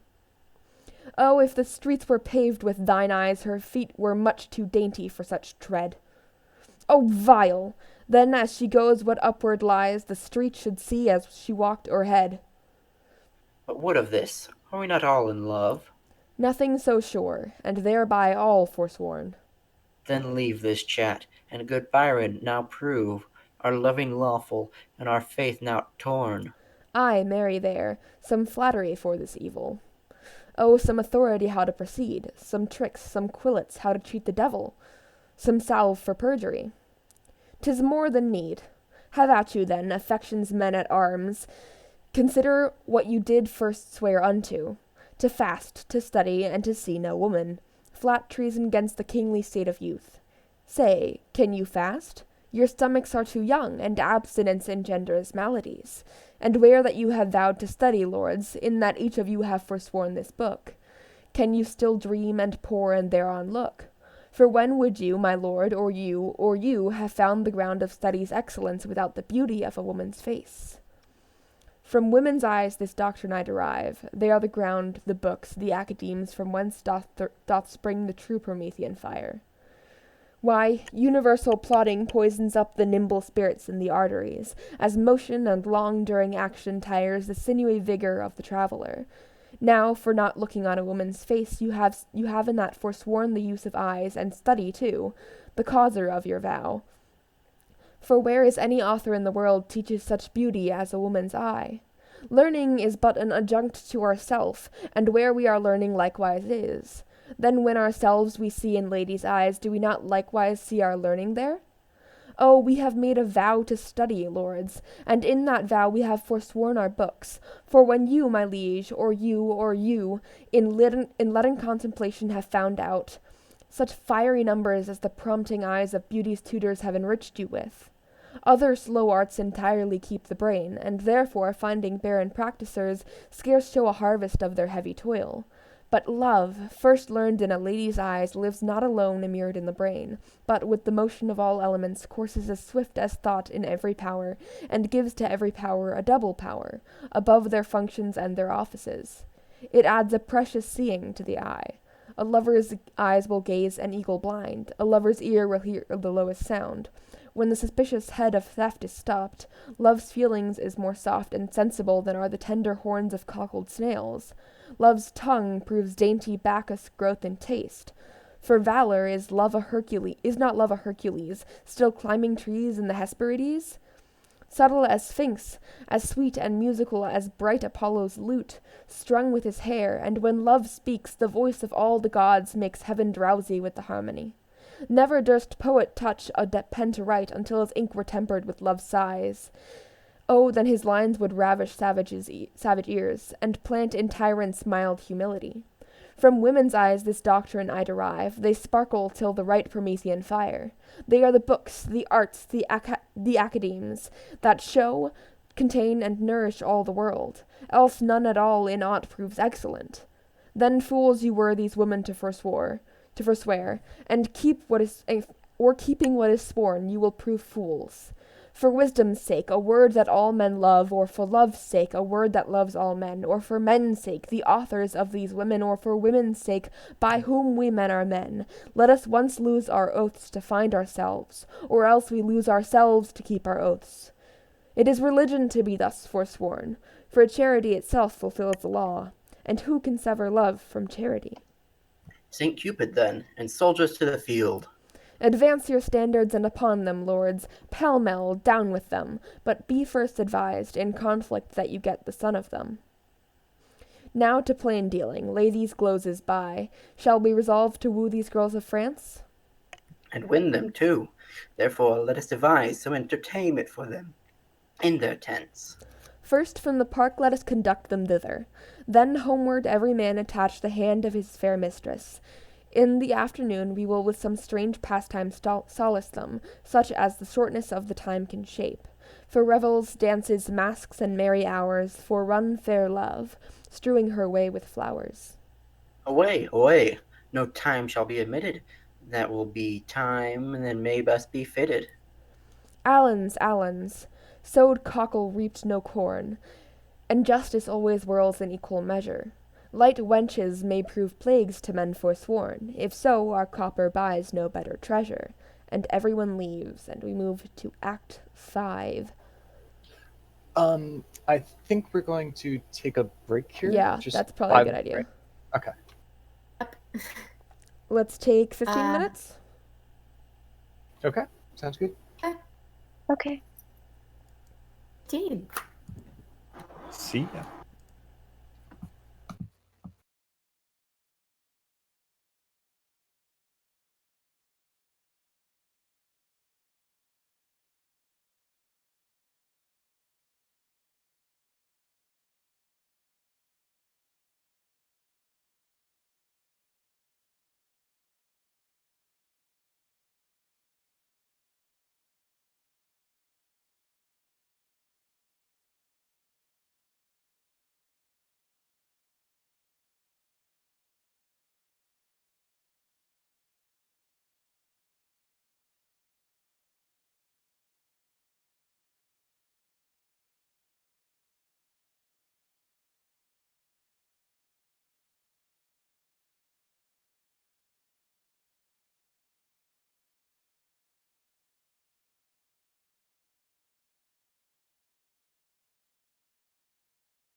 I'm gonna die.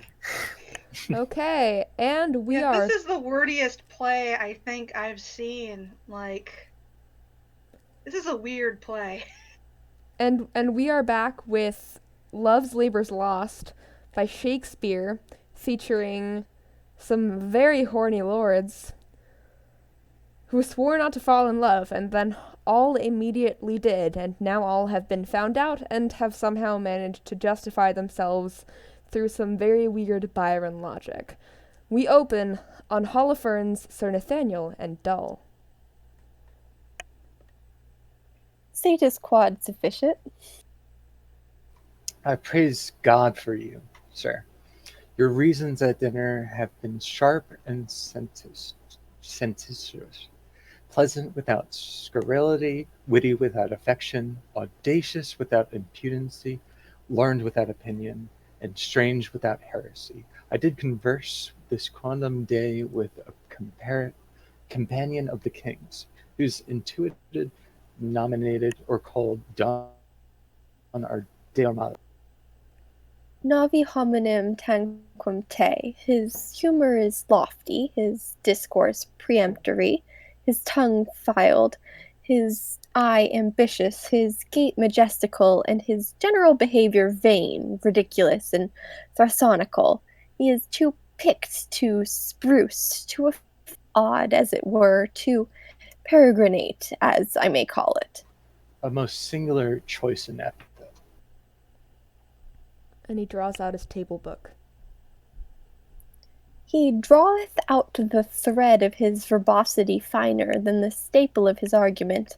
I abhor such fanatical phantasmines, such insociable and point-devised companions, such rackers of orthography, as to speak doubt fine when he should say doubt, debt, when he should pronounce debt, d-e-b-t, not de-e-t. He cleft a calf, cough, half, hoff, neighbor vocator nebor, nay abbreviated ne. This abominable, which he would call abominable, it insuateth me of inne, an intelligis domine, to make frantic lunatic.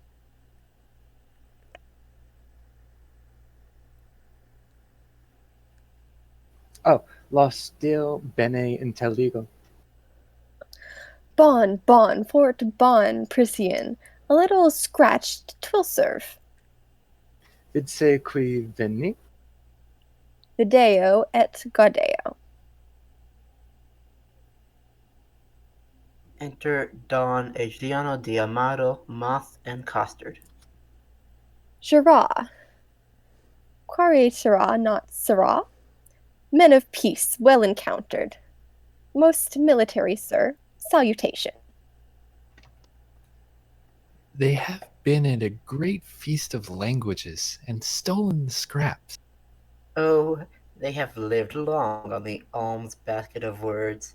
I marvel thy master hath not eaten thee for a word, for thou art not so long by the head as honorificabilitudinitatis. Thou art easier swallowed than a flapdragon. Peace, the peal begins. Monsieur, are you not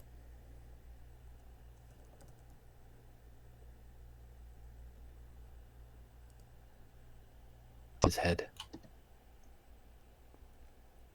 queritia with a horn added? Bah, most silly sheep with a horn. You hear this? You hear it? Quis, thou consonant. The third of the 5 vowels if you repeat them, or the 5th if I. I will repeat them. E, I. The sheep, the other 2 concludes it, O-U. Now, by the salt wave of the Mediterranean, a sweet touch, a quick venue of wit, snip, snap, quickened home, it rejoiceth my intellect, true wit. Offered by a child to an old man, which is wit old. What is the figure? What is the figure? Horns. Thou disputest like an infant. Go, whip thy gig. Lend me your horn to make one, and I will whip about your infamy circa a gig of a cuckold's horn. And I had but 1 penny in the world. Thou shouldst have to buy gingerbread. Hold, there is the very remuneration I had of thy master, thou halfpenny purse of wit, thou pigeon egg of discretion. Oh, the heavens were so pleased that thou went, but my bastard, what a joyful father wouldst thou make me! Go to, thou hast it at dunghill, at the fingers' ends, as they say. Oh, I smell false Latin, dunghill for ungum. Artsman, preambulate, we will be singled from the barbarous. Do you not educate youth at the charge house on top of the mountain? Or Mons, the hill? At your sweet pleasure for the mountain. I do, sans question. Sir, it is the king's most sweet pleasure and affection to congratulate the princess at her pavilion in the posteriors of this day, which the rude multitude call the afternoon. The posterior of the day, most generous sir, is liable, congruent, and measurable for the afternoon. The word is well culled, chose, sweet and apt, I do assure you, sir, I do assure. Sir, the king is a noble gentleman, and my familiar, I do assure ye, very good friend, for wit is inward between us. Let it pass, I do beseech thee. Remember thy courtesy, I beseech thee. Apparel thy head, and among other important and most serious designs, and of great important deed too. But let that pass, for I must tell thee, it will please his grace by the world sometime to lean upon my poor shoulder, and with his royal finger thus dally with my excitement, with my mustachio. But, sweetheart, let that be pass. By the world, I recount no fable. Some certain special honours it pleaseth his greatness to impart to our motto, a soldier, a man of travel, that hath seen the world. But let that pass. The very of all is but, sweetheart, I do implore secrecy, that the king would have me present the princess, sweet Chuck, with some delightful ostentation or show or pageant or antique or firework. Now, understanding that the curate and good at such eruptions and of sudden break, as it were, acquainted you withal, to end the instance. So are these, sir, as you are concerning some entertainment of the posterior of this day to be rendered by our assistants at the king's command, and this most gallant, illustrious, learned gentleman for the princess, I say none so fit to present as the 9 worthies. Where will you find men worthy enough to present them? Joshua yourself, myself and this gallant gentleman, Judas Maccabeus, this swain, because of his great limb or joint, shall pass Pompey the Great, the page Hercules. Pardon, sir, error, he is not quantity enough for that worthy's thumb. He is not so big as the end of his club. Shall I have audience? He shall present Hercules in minority. His enter and exit shall be strangling a snake, and I will have an apology for that purpose. An excellent device. So if any of the audience hiss, you may cry, "Well done, Hercules! Now thou crushest the snake." That is the way to make an offence gracious, though few have the grace to do it. For the rest of the worthies, I will play 3 myself. Thrice worthy gentlemen. Shall I tell you a thing? We attend. We shall have, if this fage not, an antique. I beseech you, follow. Via, good man Dull, thou hast spoken no word all this while. Nor understood none neither, sir. Allons, we will employ thee. I'll make one in a dance or so, or I will play on the tabor to the worthies, and let them dance the hay. Most dull, honest Dull, to our sport away. And they all leave. And we move to scene 2, where the Princess, Catherine, Rosaline, and Maria enter. Sweethearts, we shall be rich ere we depart, and fairings come thus plentifully in. A lady walled about with diamonds. Look you what I have from the loving king. Madam, came nothing else along with that? Nothing but this, yes, as would be crammed up in a sheet of paper, wrote at both sides the leaf, margent and all, that he was fain to seal on Cupid's name. That was the way his godhead waxed, for he hath been 5,000 years a boy. And a shrewd unhappy gallows too. And with hymns, I killed your sister. Sad and heavy, and so she died. Had she been light like you, of such a merry, nimble, stirring spirit, grandma, ere she died. And so may you, lives long. Meaning mouse of this light word, in a beauty dark. We need to find your meaning out. You'll mar the light by taking it in snuff. Therefore, I'll darkly end this argument. You do it still the dark. For you are a light wretch. You, and therefore light. What? Oh, that you care not for me. Great reason is still past care. Well bandied both, a set of wit well played.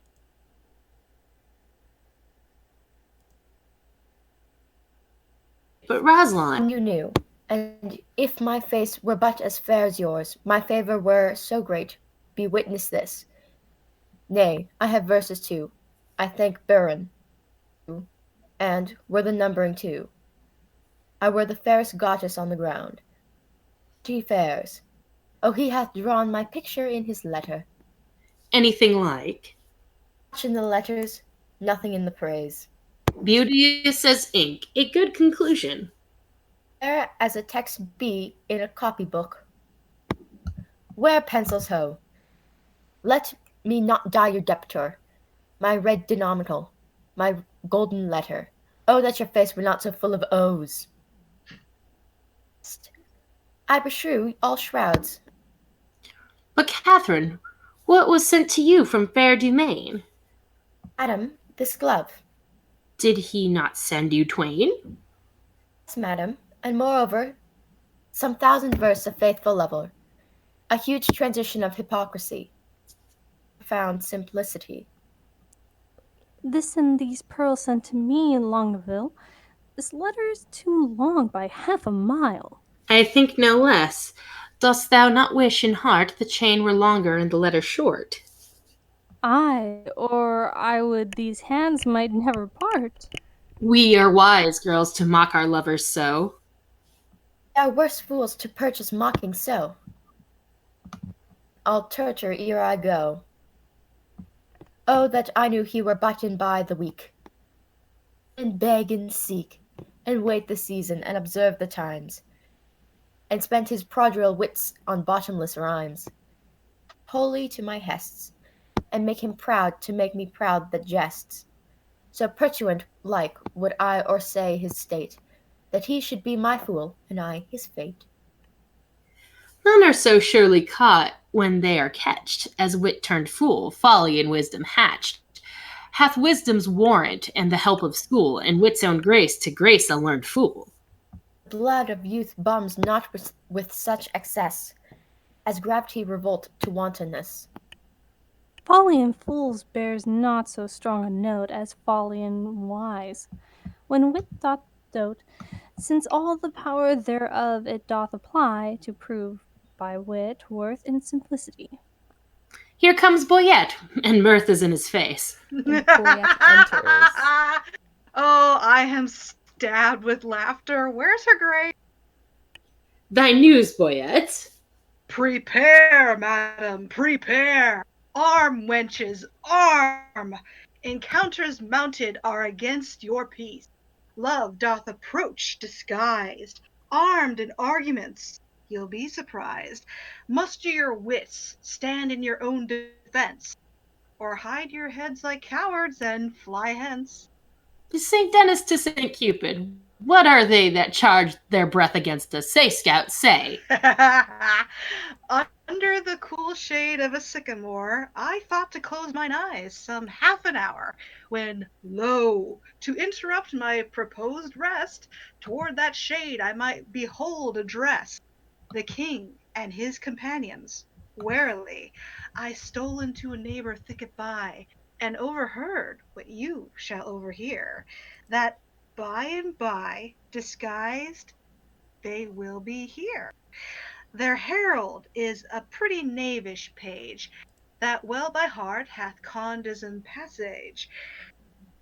Action and accent did they teach him there. Thus thou must thou speak, and thus thy body bear. And ever and anon they made a doubt. Presence majestical would put him out. For, quoth the queen, an angel shalt thou see, yet fear not thou, but speak audaciously. The boy replied, an angel is not evil. I should have feared her had she been a devil. With that all laughed and clapped him on the shoulder, making the bold wag by their praises bolder. One rubbed his elbow thus, and fleered and swore a better speech was never spoke before. Another, with his finger and his thumb, cried, Via! We'll do it! Come what will come! The third he capered, and cried, All goes well. The third turned on the toe, and down he fell. With that they did tumble on the ground, and with zealous laughter so profound, that in this spleen ridiculous appears, to check their folly, passion's solemn tears. But what, come they to visit us? They do, and are perilled thus, like Muscovites or Russians, as I guess. Their purpose is to parley, to court and dance, and every one his love feet will advance unto his several mistress, which they'll know by favours several, which they did bestow. And will they so? The gallant shall be tasked. For ladies, we shall every one be masked. And not a man of them shall have the grace, despite of suit, to see a lady's face. Hold, Rosaline, this favour thou shalt wear, and then the king will court thee for his dear. Hold, take thou this, my sweet, and give me thine. So shall Baron take me for Rosaline. And change your favours too, so shall your loves woo contrary, deceived by these removes. Come on, then. Where are the favours most in sight? But in this changing, what is your intent? The effect of my intent is to cross theirs. They do it but in mocking merriment, and mock for mock is only my intent. Their several counsels they unbosom shall, till loves mistook, and so be mocked withal, upon the next occasion that we meet, with visages displayed, to talk and greet. Shall we dance if they desire to't? No, to the death we will not move a foot, nor to their penned speech render we no grace, but while 'tis spoke each turn away her face. Why, that contempt will kill the speaker's heart, and quite divorce his memory from his part. Therefore I do it, and I make no doubt the rest will ne'er come in if he be out. There's no such sport as sport by sport o'erthrown, to make theirs ours, and ours none but our own. So shall we stay, mocked intended game, and they well mocked depart away with shame. And trumpets sound within. The trumpet sounds. Be masked. The maskers come. And the ladies mask, and the blackamoors enter with music. Moth, Ferdinand, Byron, Longaville, and Dumaine in Russian habits, and also masked. All hail the richest beauties on the earth. Beauties no richer than rich taffeta. A holy parcel of the fairest dames that ever turned their backs to mortal views. Their eyes, Villain, their eyes. that ever turned their eyes to mortal views. Out, True, out indeed. out of your favors, heavenly spirits, vouchsafe not to behold. Once to behold rogue, Once to behold with your sunbeamed eyes, with your sunbeamed eyes. They will not answer to that epithet. You were best call it daughter-beamed eyes. They do not mark me, and that brings me out. is this your perfectness?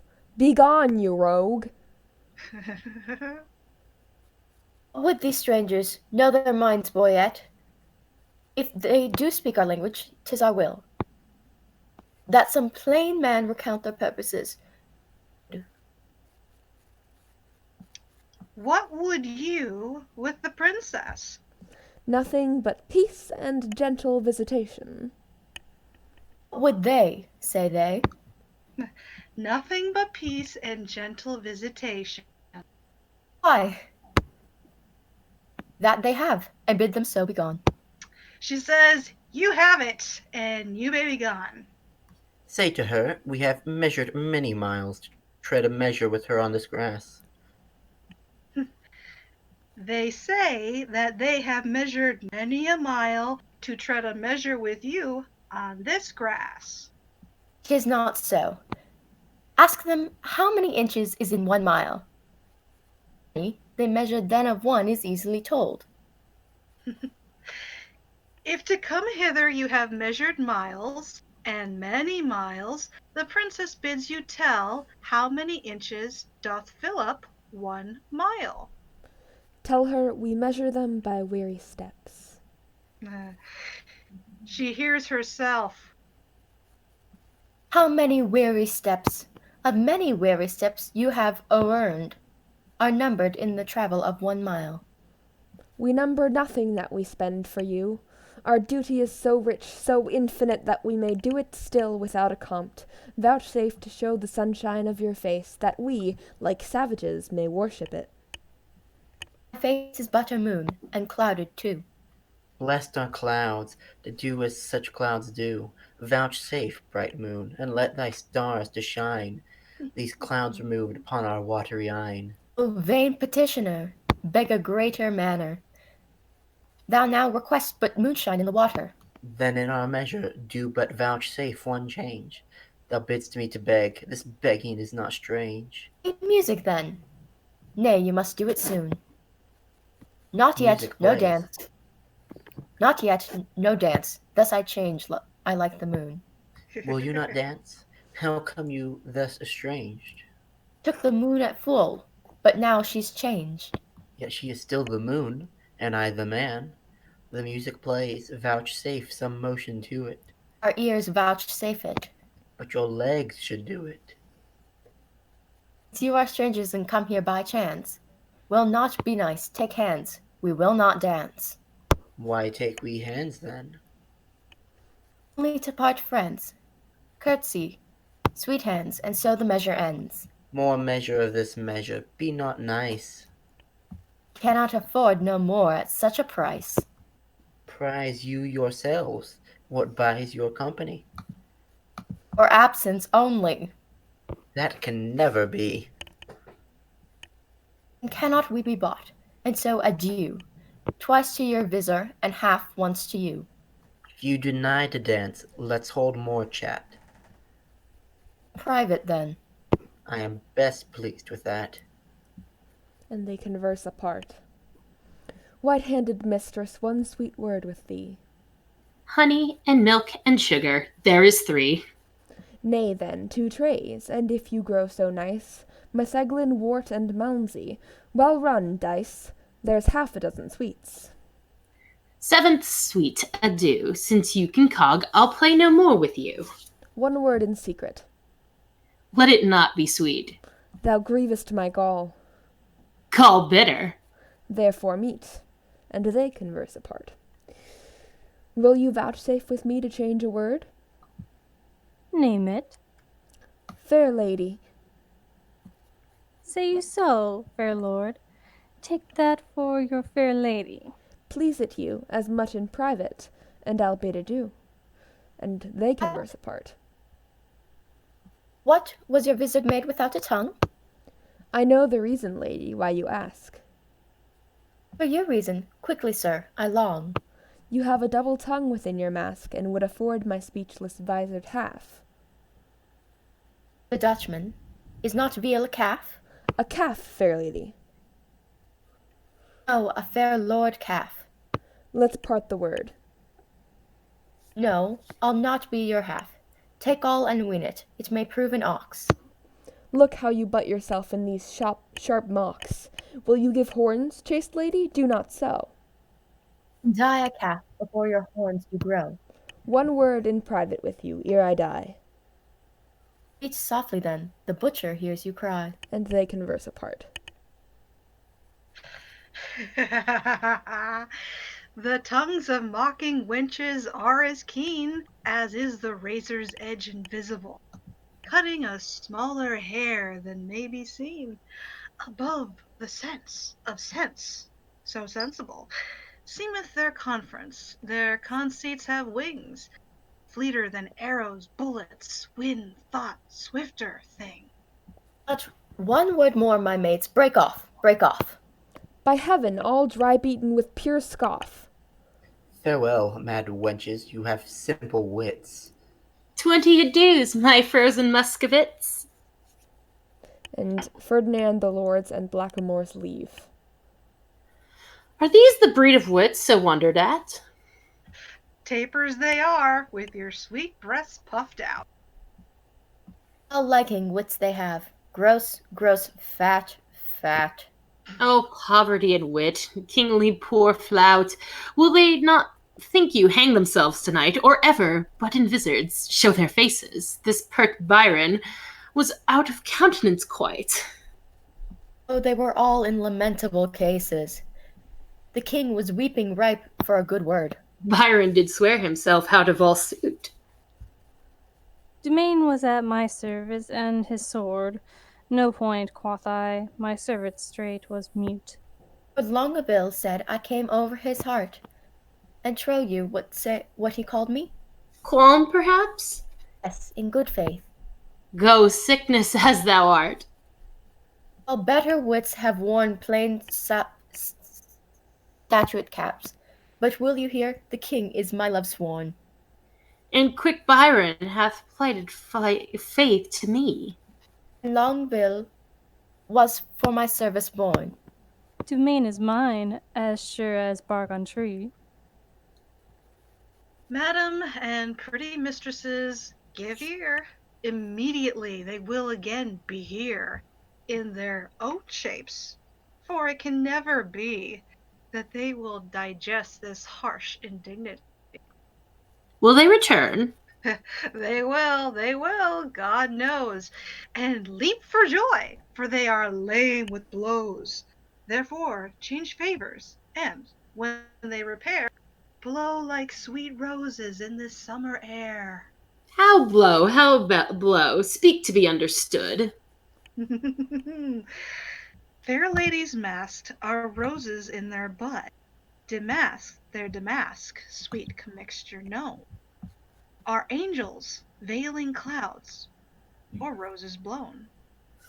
Avaunt, perplexity, what shall we do if they return in their own shapes to woo? Madam, if by me you'll be advised, let's mock them still, and well known as disguised. Let us complain to them what fools were here, disguised like Muscovites, in shapeless gear, and wonder what they were and to what end their shadows show, and prologue vilely penned. So ridiculous, should be presented at our tent to us. Oh, ladies, withdraw. The gallants are at hand. Whip to our tents as rows run o'er land. And Princess Rosaline, Catherine, and Maria exit, and Ferdinand, Byron, Longaville, and Dumaine re-enter in their proper habits this time. Fair sir, God save you, where's the princess? Gone to her tent. Please it your majesty. Command me any service to her thither? That she vouchsafe me audience for one word. I will, and so will she, I know, my lord. And Boyette exits. This fellow pecks up wit as pigeons peas, and utters it again when God doth please. He is wit's peddler, and retails his wares at wakes and wassails, meetings, markets, fairs. And we that sell by growth the Lord doth know, have not the grace to grace it with such show. This gallant pins the wenches on his sleeve, had he been Adam, he had tempted Eve. And he can carve too, and lisp. Why, this is he that kissed his hand away in courtesy. This is the ape of form, Monsieur the Nice, that, when he plays at tables, chides the dice. In honourable terms, nay, he can sing, a mean most meanly, and in ushering, mend him who can. The ladies call him sweet, the stairs, as he treads on them, kiss his feet. This is the flower that smiles on every one, to show his teeth as white as whale's bone, and consciences, that will not die in debt, pay him the due of honey-tongued Boyette. A blister on his sweet tongue, with my heart, that put Armado's page out of his part. See where it comes. Behaviour, what wert thou till this madman showed thee? And what art thou now? And the princess re-enters, ushered by Boyette, Rosaline, Maria, and Catherine. All hail, sweet madam, and fair time of day. Fair and all hail is foul, as I conceive. Construe my speeches better, if you may. Then wish me better, I will give you leave. We came to visit you, and purpose now to lead you to our court. Vouchsafe it then. This field shall hold me, and so hold your vow. Nor God nor I delights in perjured men. Rebuke me not for that which you provoke. The virtue of your eyes must break my oath. Your nickname, Virtue, Vice you should have spoke, for virtue's office never breaks men's troth. Now, by my maiden honor, yet as pure as the unsullied lily, I protest. A world of torments, though I should endure, I would not yield to be your house's guest. So much I hate a breaking, cause to be of heavenly oaths, vowed with integrity. Oh, you have lived in desolation here, unseen, unvisited, much to our shame. Not so, my lord, it is not so, I swear. We have had pastimes here in pleasant game. A mess of Russians left us but of late. How, madam? Russians? Aye, in truth, my lord, trim gallants full of courtship and of state. Madam, speak true. It is not so, my lord. My lady, to the manner of the day, in courtesy, gives undeserving praise. Before, indeed, confronted, were with four a Russian habit. Here they stayed an hour, and talked apace. And in that hour, my lord, they did not bless us with one happy word. Fools, but this I think. When they're thirsty, fools would fain have drink. This jest is dry to me. Fair, gentle, sweet, your wit makes wise things foolish. When we greet with eyes best seeing heaven's fiery eye, by light we lose light. Your capacity is of that nature, that to your huge store wise things seem foolish, and rich things but poor. Proves you wish you wise and rich, for in my eye I am a fool and full of poverty. But that you take what doth to you belong. It were fault to snatch words from my tongue. Oh, I am yours, and all that I possess. All the fool mine? I cannot give you less. Which of the vizards was it that you wore? Where? When? What vizard? Why demand you this? Then, that vizard, that superfluous case, that hid the worse and showed the better face. We are descried that they'll mock us now downright. Let us confess and turn it to a jest. Amazed, my lord, why looks your highness sad? Hold his brows, he'll swoon. Why look you pale? Seasick, I think, coming from Muscovy? Thus pours the stars down plagues for perjury. Can any face of brass hold longer out? Here stand I, lady, dart thy skill at me, bruise me with scorn, confound me with a flout, thrust thy sharp wit quite through my ignorance, cut me to pieces with thy keen conceit, and I will wish thee never more to dance, nor never more in Russian habit wait. Oh, never will I trust to speeches penned, nor to the motion of a schoolboy's tongue, nor never come in vizard to my friend, nor woo in rhyme like a blind harper's song. Taffeta phrases, silken terms precise, three-piled hyperboles, spruce affectation, figures pedantical, these summer flies have blown me full of maggot ostentation. I do forswear them, and I here protest, by this white glove, how white the hand God knows. Henceforth my wooing mind shall be expressed in rushet yeas and honest cursey noes. And to begin, wench, so God help me, la, my love to thee is sound, sans crack or flaw. And sans, I pray you. Yet I have a trick of the old rage. Bear with me, I am sick. I'll leave it by degrees. Soft, let us see. Write, Lord have mercy on us, on those three. They are infected, in their hearts it lies. They have the plague, and caught it of your eyes. These lords are visited, you are not free, for the Lord's tokens on you do I see.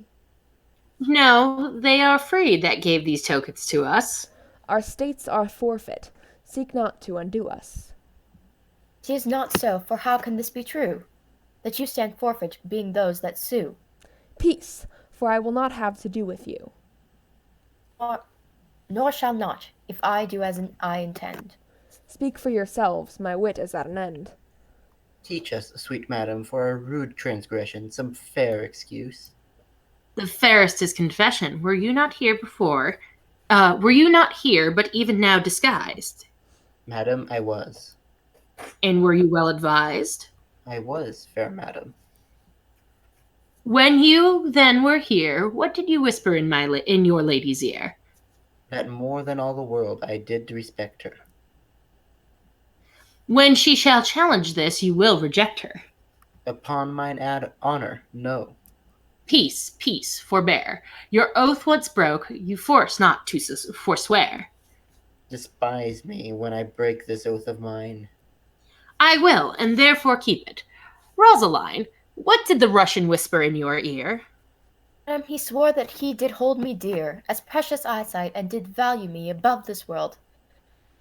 Adding thereto, moreover, that he would wed me, or else die my lover. God give thee joy of him. The noble lord most honorably doth unhold his word.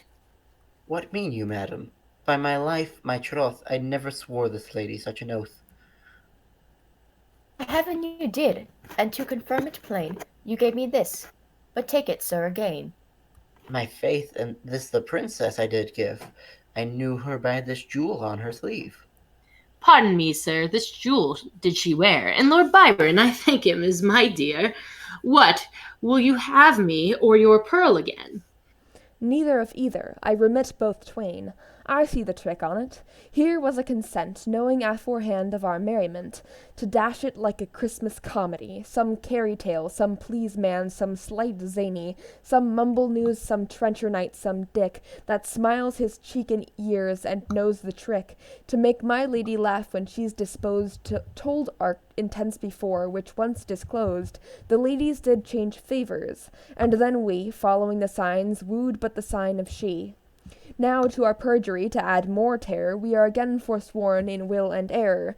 Much upon this it is, and might not you forestall our sport to make us thus untrue.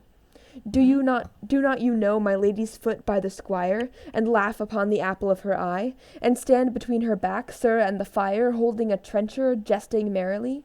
You put our page out, go, you are allowed. Die when you will, a smock shall be your shroud. You leer upon me, do you? There's an eye wounds like a leaden sword.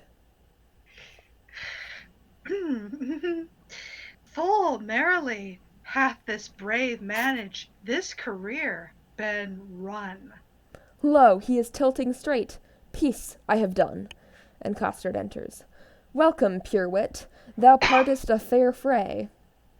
O Lord, sir, they would know whether the three worthy shall come in or no. What, are there but three? No, sir, but is varder vine, for every one pursuance 3. And 3 times thrice is 9. No, sir, under correction, sir.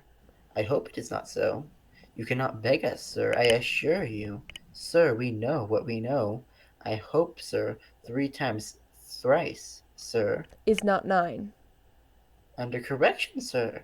We know whereuntil it doth amount. By Jove, I always took 3 threes for 9.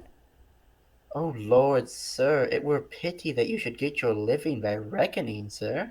How much is it? Oh Lord, sir, the parties themselves, the actors, sir, will show you whereuntil it doth amount. For mine own part, I am, as they say, but too parfect one man, and one poor man, Pompton the Great, sir. Art thou one of the worthies? It pleased them to think me worthy of Pompeian the Great. For mine own part, I know not the degree of the worthy, but I am to stand for him. Go, bid them prepare. We will turn it finely off, sir. We will take some care. And Costard exits. Byron, they shame us. Let them not approach. We are shame-proof, my lord, and 'tis some policy to have one show worse than the king's and his company. I say they shall not come. Nay, my good lord, let me o'errule you now. That sport best pleases that doth least know how. Where zeal strives to content, and the contents dies in the zeal of that which it presents, their form confounded makes most form in mirth, when great things labouring perish in their birth. A right description of our sport, my lord.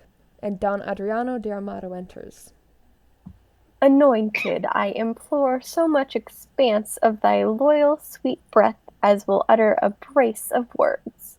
And he converses apart with Ferdinand and gives him a paper. Does this man serve God? Why ask you? He speaks not like a man of God's making.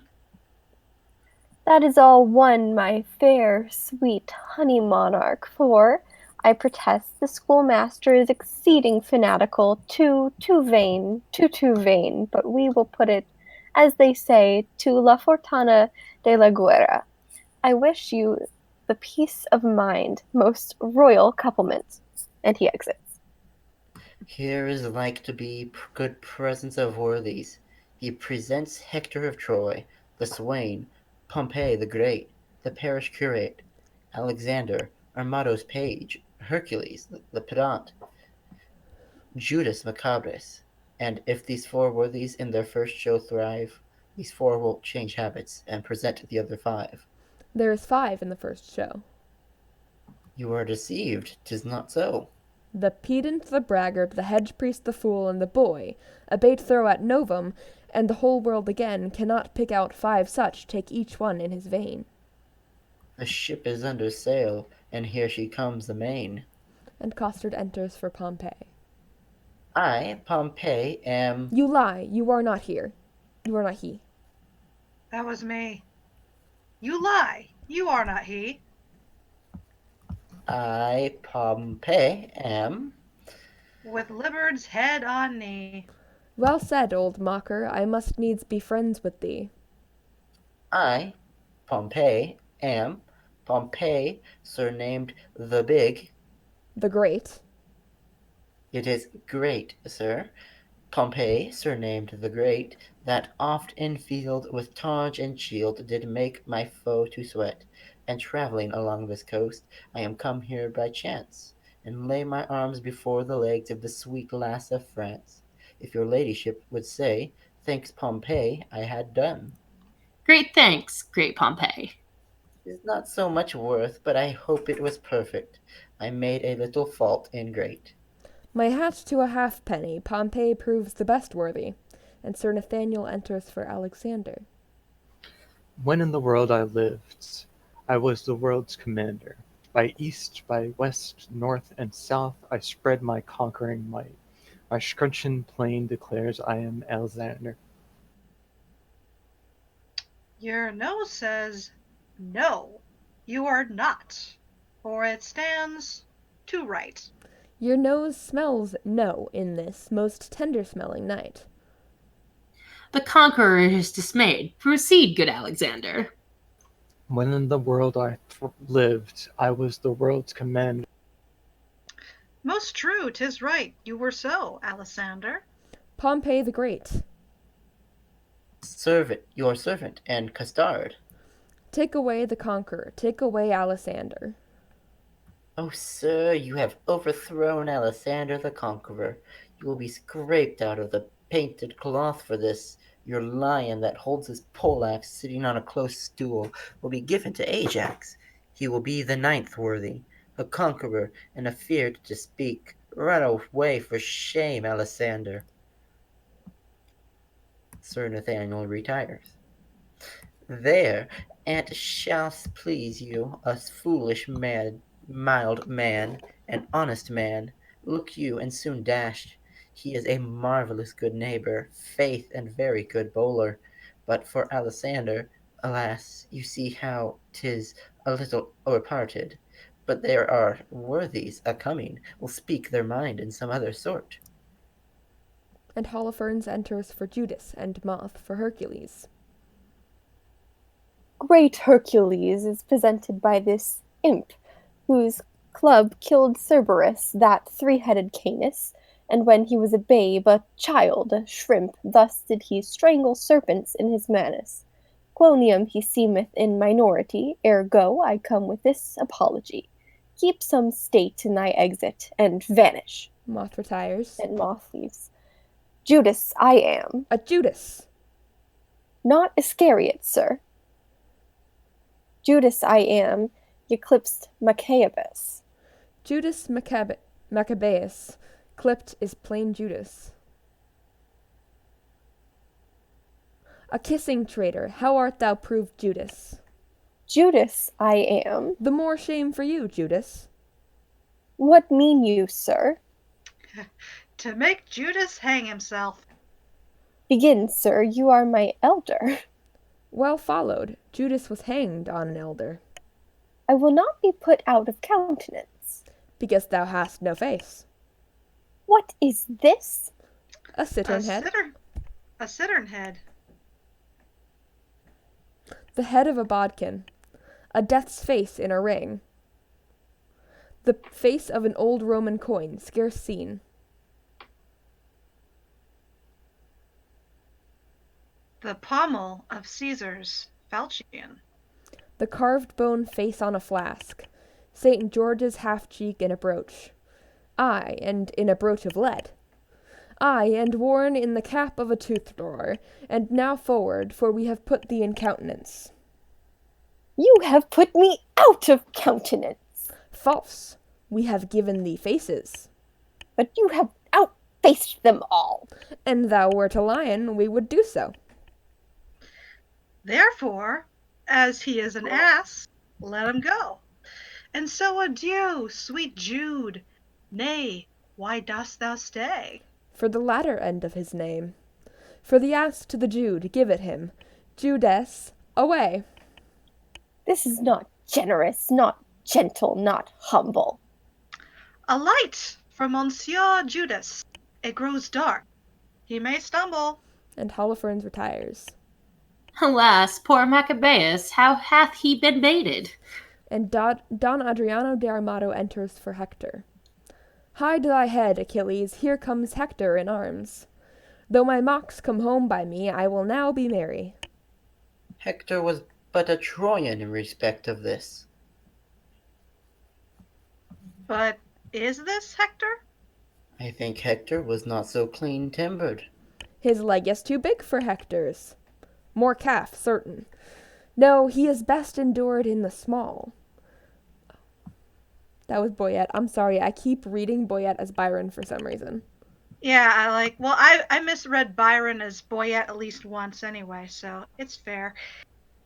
There shouldn't be more than one name that starts with the same letter. It's confusing. Anyway.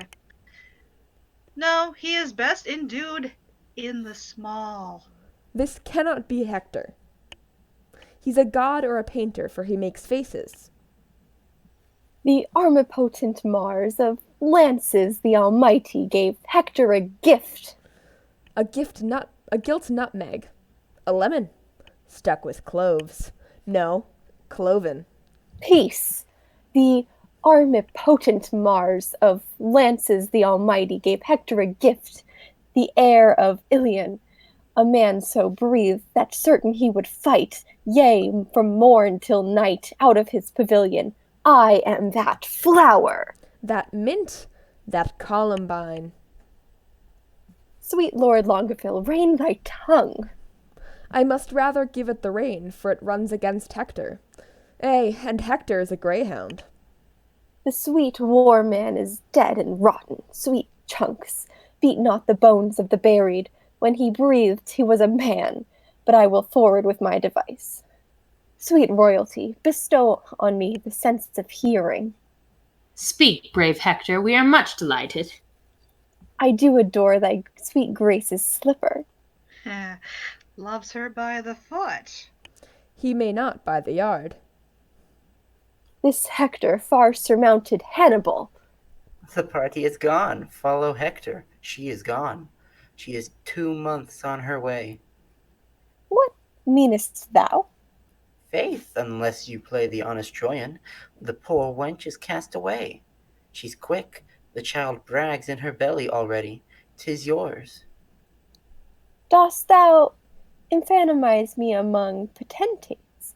Thou shalt die. Then shall Hector be whipped for Jacintha, that is, quick by him, and hanged from Pompeii, that is dead by him. Most rare Pompeii. Renowned Pompeii. Greater than great Pompeii. Pompeii the huge. Hector trembles. Pompeii is moved. More eights, stir them on. Hector will challenge him. If I have no man's blood in's belly, then will sup a flea. By the North Pole, I do challenge thee. I will not fight with a pole like a northern man. I'll slash. I'll do it by the sword. I pray you, let me borrow my arms again. Room for the incensed worthies. I'll do it in my shirt. Most resolute Pompeii. Master, let me take you a buttonhole lower. Do you not see Pompeii is uncasing for the combat? What mean you? You will lose your reputation. Gentlemen and soldiers, pardon me, I will not combat in my shirt. You may not deny it, Pompeii hath made the challenge. Sweet bloods, I both may and will. What reason have you for it? The naked truth of it is, I have no shirt. I go woolward for penance. True, and it was enjoined him in Rome. That's Boyette again. Yep. True, and it was enjoined him in Rome for want of linen, since when, I'll be sworn, he wore none but a dishclout of jaquanetas, and that awares next his heart for a favor.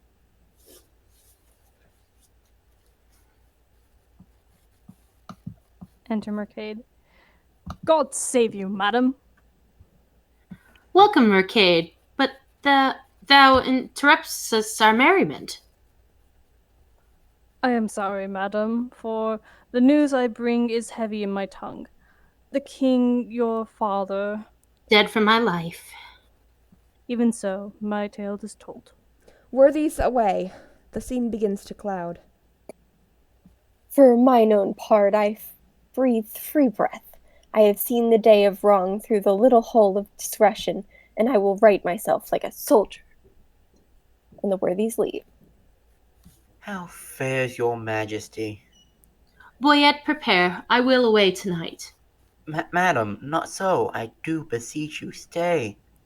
Prepare, I say. I thank you, gracious lords, for all your fair endeavors, and entreat, out of his new sad soul, that you vouchsafe in your rich wisdom to excuse or hide the liberal opposition of our spirits. If overboldly we have borne ourselves in the converse of breath, your gentleness was guilty of it. Farewell, worthy lord. A heavy heart bears not a nimble tongue. Excuse me so, coming too short of thanks, for my great suit so easily obtained. The extreme parts of time extremely forms all causes to the purpose of his speed, and often at his very loose decides that which long process could not arbitrate. And though the morning brows of progeny forbid the smiling courtesy of love, the holy suit which fain it would convince, yet, since love's argument was first on foot, let not the cloud of sorrow jestle it. From what is purposed to will friends lost is not by much so wholesome profitable as to rejoice at friends but newly found. I understand you not, my griefs are double.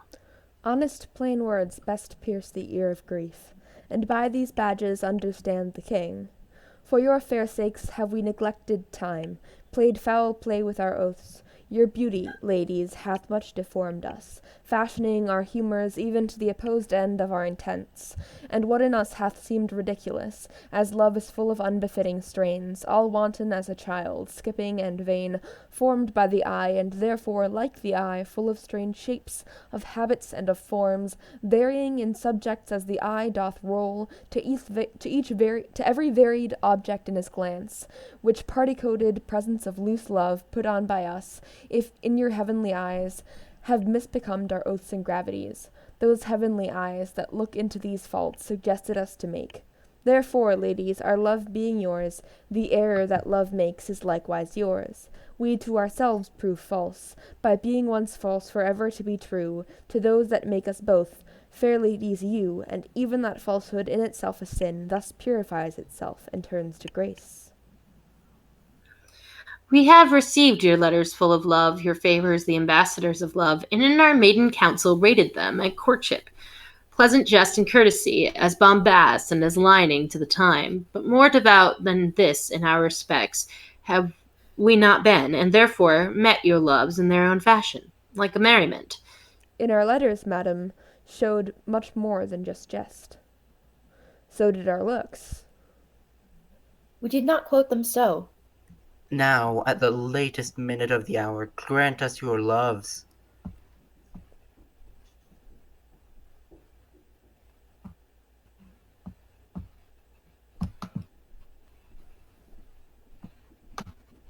We should make a world without Oh no.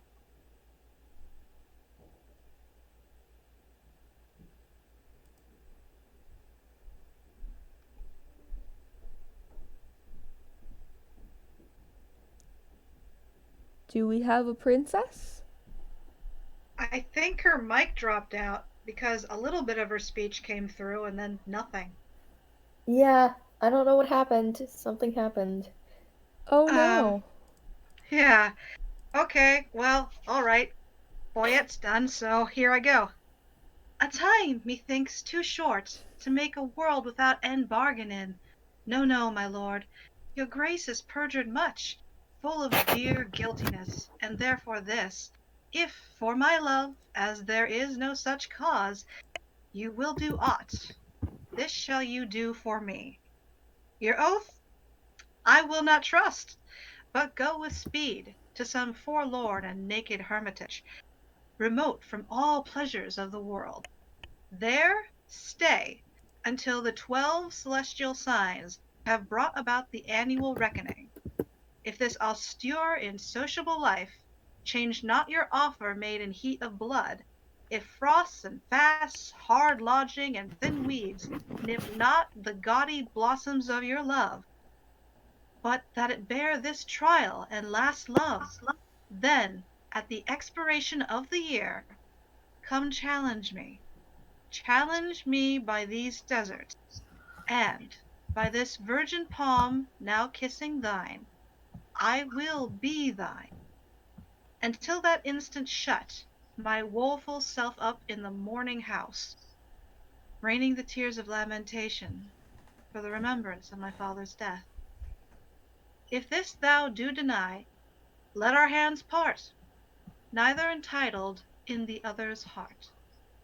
If this or more than this I would deny, to flatter up these powers of mine with rest, the sudden hand of death close up mine eye, hence ever then my heart is in thy breast. But what to me, my love, what to me? A wife? Spirit, fair health, and honesty. With threefold love I wish you all these three. Oh, shall I say I thank you, gentle wife? Not so, my lord. A 12-month and a day. I'll mark no words that smooth-faced wooers say. Come when the king doth to my lady come. Have much love, I'll give you some. I'll serve thee true and faithfully till then. Swear not, lest ye be forsworn again. What says Maria? At the 12 months' end, I'll change my black gown for a faithful friend. I'll stay with patience, but time is long. But like are you, few taller or so young.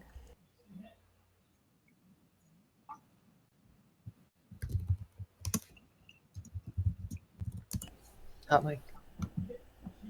I apologize for that. Byron. Sorry. Studies, my lady? Mistress, look on me. Behold the window of my heart, mine eye. What humble suit attends thy answer there? Impose some service on me for thy love. Oft have I heard of you, my lord Byron. Before I saw you, and the world's large tongue proclaims you for a man replete with mocks, full comparisons and wounding flouts, which you on all estate will execute, that lie within the mercy of your wit. Worm from your fruitful brain, if you please, without the which I am not to be won. You shall this 12-month term from day to day visit the speechless sick and still converse with groaning wretches, and your task shall be, with all the fierce endeavor of your wit, to enforce the painted impotent to smile. To move wild laughter in the throat of death? It cannot be, it is impossible. Mirth cannot move a soul in agony. Why, that's the way to choke a gibing spirit, whose influence is begot of that lose grace, which shallow laughing hears fool to give. It lies in the ear. Of him that hears it, never in the tongue. Of him that makes it, if sickly ears, deft with the clamour of their own dear groans, will hear you idle scorn continue then. I will have you, and that fault withal, but if they will not, throw away that spirit, and I shall find you empty of that fault, joyful of your reformation. A 12-month? Well, befall what will befall, I'll jest the 12-month in an hospital. Ay, my sweet my lord, and so I take my leave. No, madam, we will bring you on your way. Our wooing doth not end like an old play. Jack hath not Jill, these ladies' courtesy might well have made our sport a comedy. Come, sir, if it wants a 12-month and a day, then 'twill end. That's too long for a play. And Don Adriano de Armado re-enters. Sweet Majesty, vouchsafe me. Was not that Hector? The worthy knight of Troy. I will kiss thy royal finger and take leave. I am a votary. I have vowed to Jacquinetta to hold the plough for her sweet love 3 years. But, most esteemed greatness, will you hear the dialogue that the 2 learned men have compiled in the praise of the owl and the cuckoo? It should have followed in the end of our show. Call them forth quickly, and we will do so. Holla, approach. And Holofernes, Sir Nathaniel, Moth, Costard, and the others re-enter. This side is Heims, winter. This is Ver, the spring. The one maintained by the owl, the other by the cuckoo. Ver, begin. And the song... Oh, wait. Everybody hold up. Okay. Yeah? Can you hear if I do one of these? Yes. Yes. Yep. Okay. I'm not very good, but I can give you a few simple chords, so... Yay! She's white and violets blue, and lady smocks all silver white, and cuckoo buds of yellow hue do paint the meadows with delight.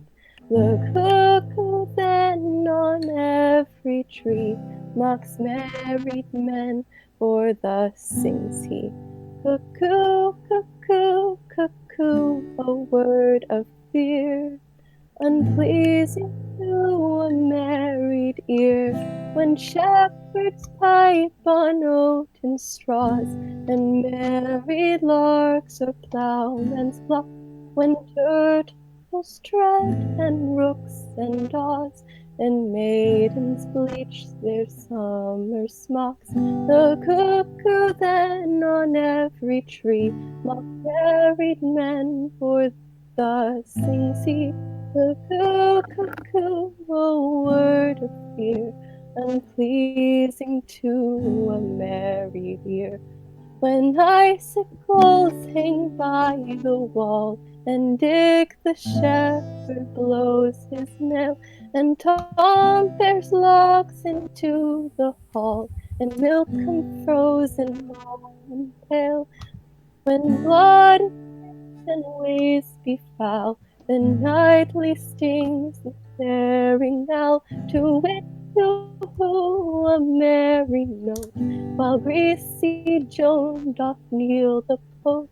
Oh, when all aloud the wind doth blow, and coughing drowns the parson's saw, and birds sit brooding in the snow, and there his nose looks red and raw. When roasted crabs hiss in the bowl, then nightly sings the staring owl, to wit to who a merry note, while greasy Joan doth kneel the pot. The words of Mercury are harsh after the songs of Apollo. You that way, we this way. And they leave. Hey! Cool. That was Love's Lovely. Labor's Lost. Yeah. Yeah. That was lovely singing. Thank It was you. very Yes, good. indeed. Great way to end it. And thank you for the guitar. Like, That is Coordinate. my pleasure. That was something, wasn't it? so good. Yeah, it was. Boy, I I'm think very that sorry. play in the middle, I think Billy was like, this play's too short. I need to make it longer so Basically. Yeah. because it He didn't was like, really let's just fit make the in end really at all. long. Yeah, what was He has a habit of doing that, though. He will always just draw the plays out as long as possible. It's But true. like, Just Love's like, oh, Labor's this is Lost too is the short. shortest play, isn't it? Yeah. He was like, oh, the play's too short. Let's put another play inside the play. How do you like that? That's another bad habit It's of not even a his. play that makes any sense. Like sometimes the play actually makes sense. Yeah. But no, not this one. Well, Yeah, I mean, we this got, play like, a actually block does make almost the sense. It's entire just way repeatedly through mocked and everything. interrupted. Yeah, okay. If we had like a play within a play counter, it would just die after like the entire repertoire. It's quite staggering. I feel like this one would be easier to understand with acting. Yeah, with like It would, on the stage to see the moving pieces. Yeah, with especially visuals it helps. Especially since because a lot of our double casting was people in the same scenes together. exactly. Yeah. So all of you who are listening, spread the word on the Discord or wherever you're coming from. People can audition. People can pick parts in this. We'd love to hear you guys act. And it's lots of fun. I think everybody in this cast can confirm. Definitely. Yes, Yeah, can for sure. confirm. 12 out of Yeah. 10 So would much fun. do again. But that's why I made the Forester Southern, so that way there's no mistake. Yeah. I was like, I can do tried, one but accent It's and it's clear who it southern and it's is. not appropriate. I'm from the north, so I can't really do a southern accent. So Oh, I'm I'm originally from from like to the make Minnesota. Bastard as annoying as possible. To learn how to do a southern accent, you just have to listen to country music, which I was forced to do growing up, so I've got it.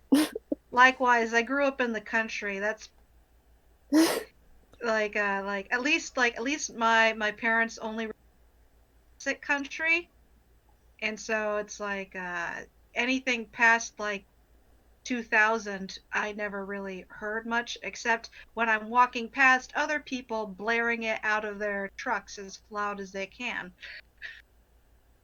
Yep, Fair that's yeehaw culture. Yeah, very it's much like people so. people don't think of Minnesota when sure, but you know the countryside is the countryside. yeah, I'm in the Twin Cities, so I don't get that at all.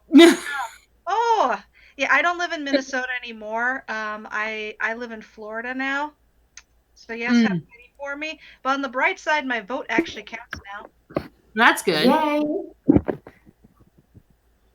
Okay, in any case, this has been Love's Labor's Lost. We will be doing more streams in the future, so stay tuned for the announcement of when those are going to be. all of our artists out there. We'd love to see your art. We need banner art for the YouTube channel, icon art. We need art for the stream and in the intermissions. I just sort of threw this together in 5 minutes. So we'd love to see something a bit nicer next time. Does everybody want to just outro themselves, plug whatever they want to plug? Sure. Am I really the only one? No. No, I like, can well, go. you said sure, so we figured you'd go You start first. first. Can we go down the list just to make it easier? Okay. Player 71, you first. I will start. I guess the only thing I have to plug is the thing we're here for, the Theater 71 Discord / stream. We have a Twitch, we have a YouTube channel to which I will be uploading the VOD of this as soon as I can. So stay tuned and, come have fun. Oh, I guess I'm next. I have nothing to. I suppose just my YouTube channel or my Twitch is Half Drift, and that's it. Okay, I've been Luma. On the Discord, please come. We'd love to have you in the cast. Yeah, it's a bright and dandy time. Hi, I'm Maddie. If y'all liked my singing at the end, I am about to revamp my YouTube channel, Sunday Strummer, Sunday with an E as in ice cream, where I play ukulele and sing. So check that out if you feel so inclined. Oh, was that a uke? No, I was not doing the strumming there. Yeah, I no, could that have was if I me. had gone and gotten it. Sorry, I don't know where my brain went there. That was fine. YouTube for the ukulele and the singing, being able to coordinate that with the lag and all that must have been really hard. Yeah, it actually went pretty smoothly. Okay, next. Hi, I'm NotAVampyre, and I don't really do much of this type of stuff, but if you like media analysis or talking about queer stuff, find me on YouTube. I'm Raven Allegria 13. If you're here from my Twitter, you better know me from the person who did Superhero Rundown. So check out my YouTube page if you like superheroes and like cultural stuff and like talking about why men are like apparently have a revenge fetish thing, apparently according to the Punisher. So yeah, that's pretty much it. You can find me on YouTube, Facebook, Twitter, and I stream a lot, and I'm here with Theater 71 because I like these people. They're pretty cool. That's it. I got it. Is that everybody? Yeah. Oh, no, Yeah. okay. These people are cool. I'm last name Reese, first name gonna change soon, so it won't help. We go to trashmaker.bandcamp.com, and I make a lot of music. It's pretty cool. Awesome. I'm Shasta Drake, and I do nothing of worth. You should not check me out. Aw, You should babe. check out. What you should check out, though, is Gushin Gang streaming on Twitch right now for charity. Yes, we are That's going to read my them when plug. we're done here.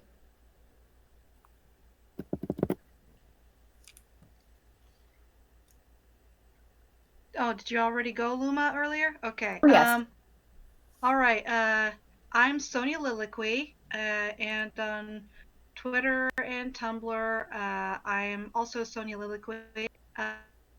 I'm not Sonyaliloquy on YouTube. If my done a video in like a year, kind of got bored with it, but and one of my videos is a bit yikes, but I'm gonna leave it up anyway. So I remember that I had wash your past. Anyway, but on it, I write fan fiction, and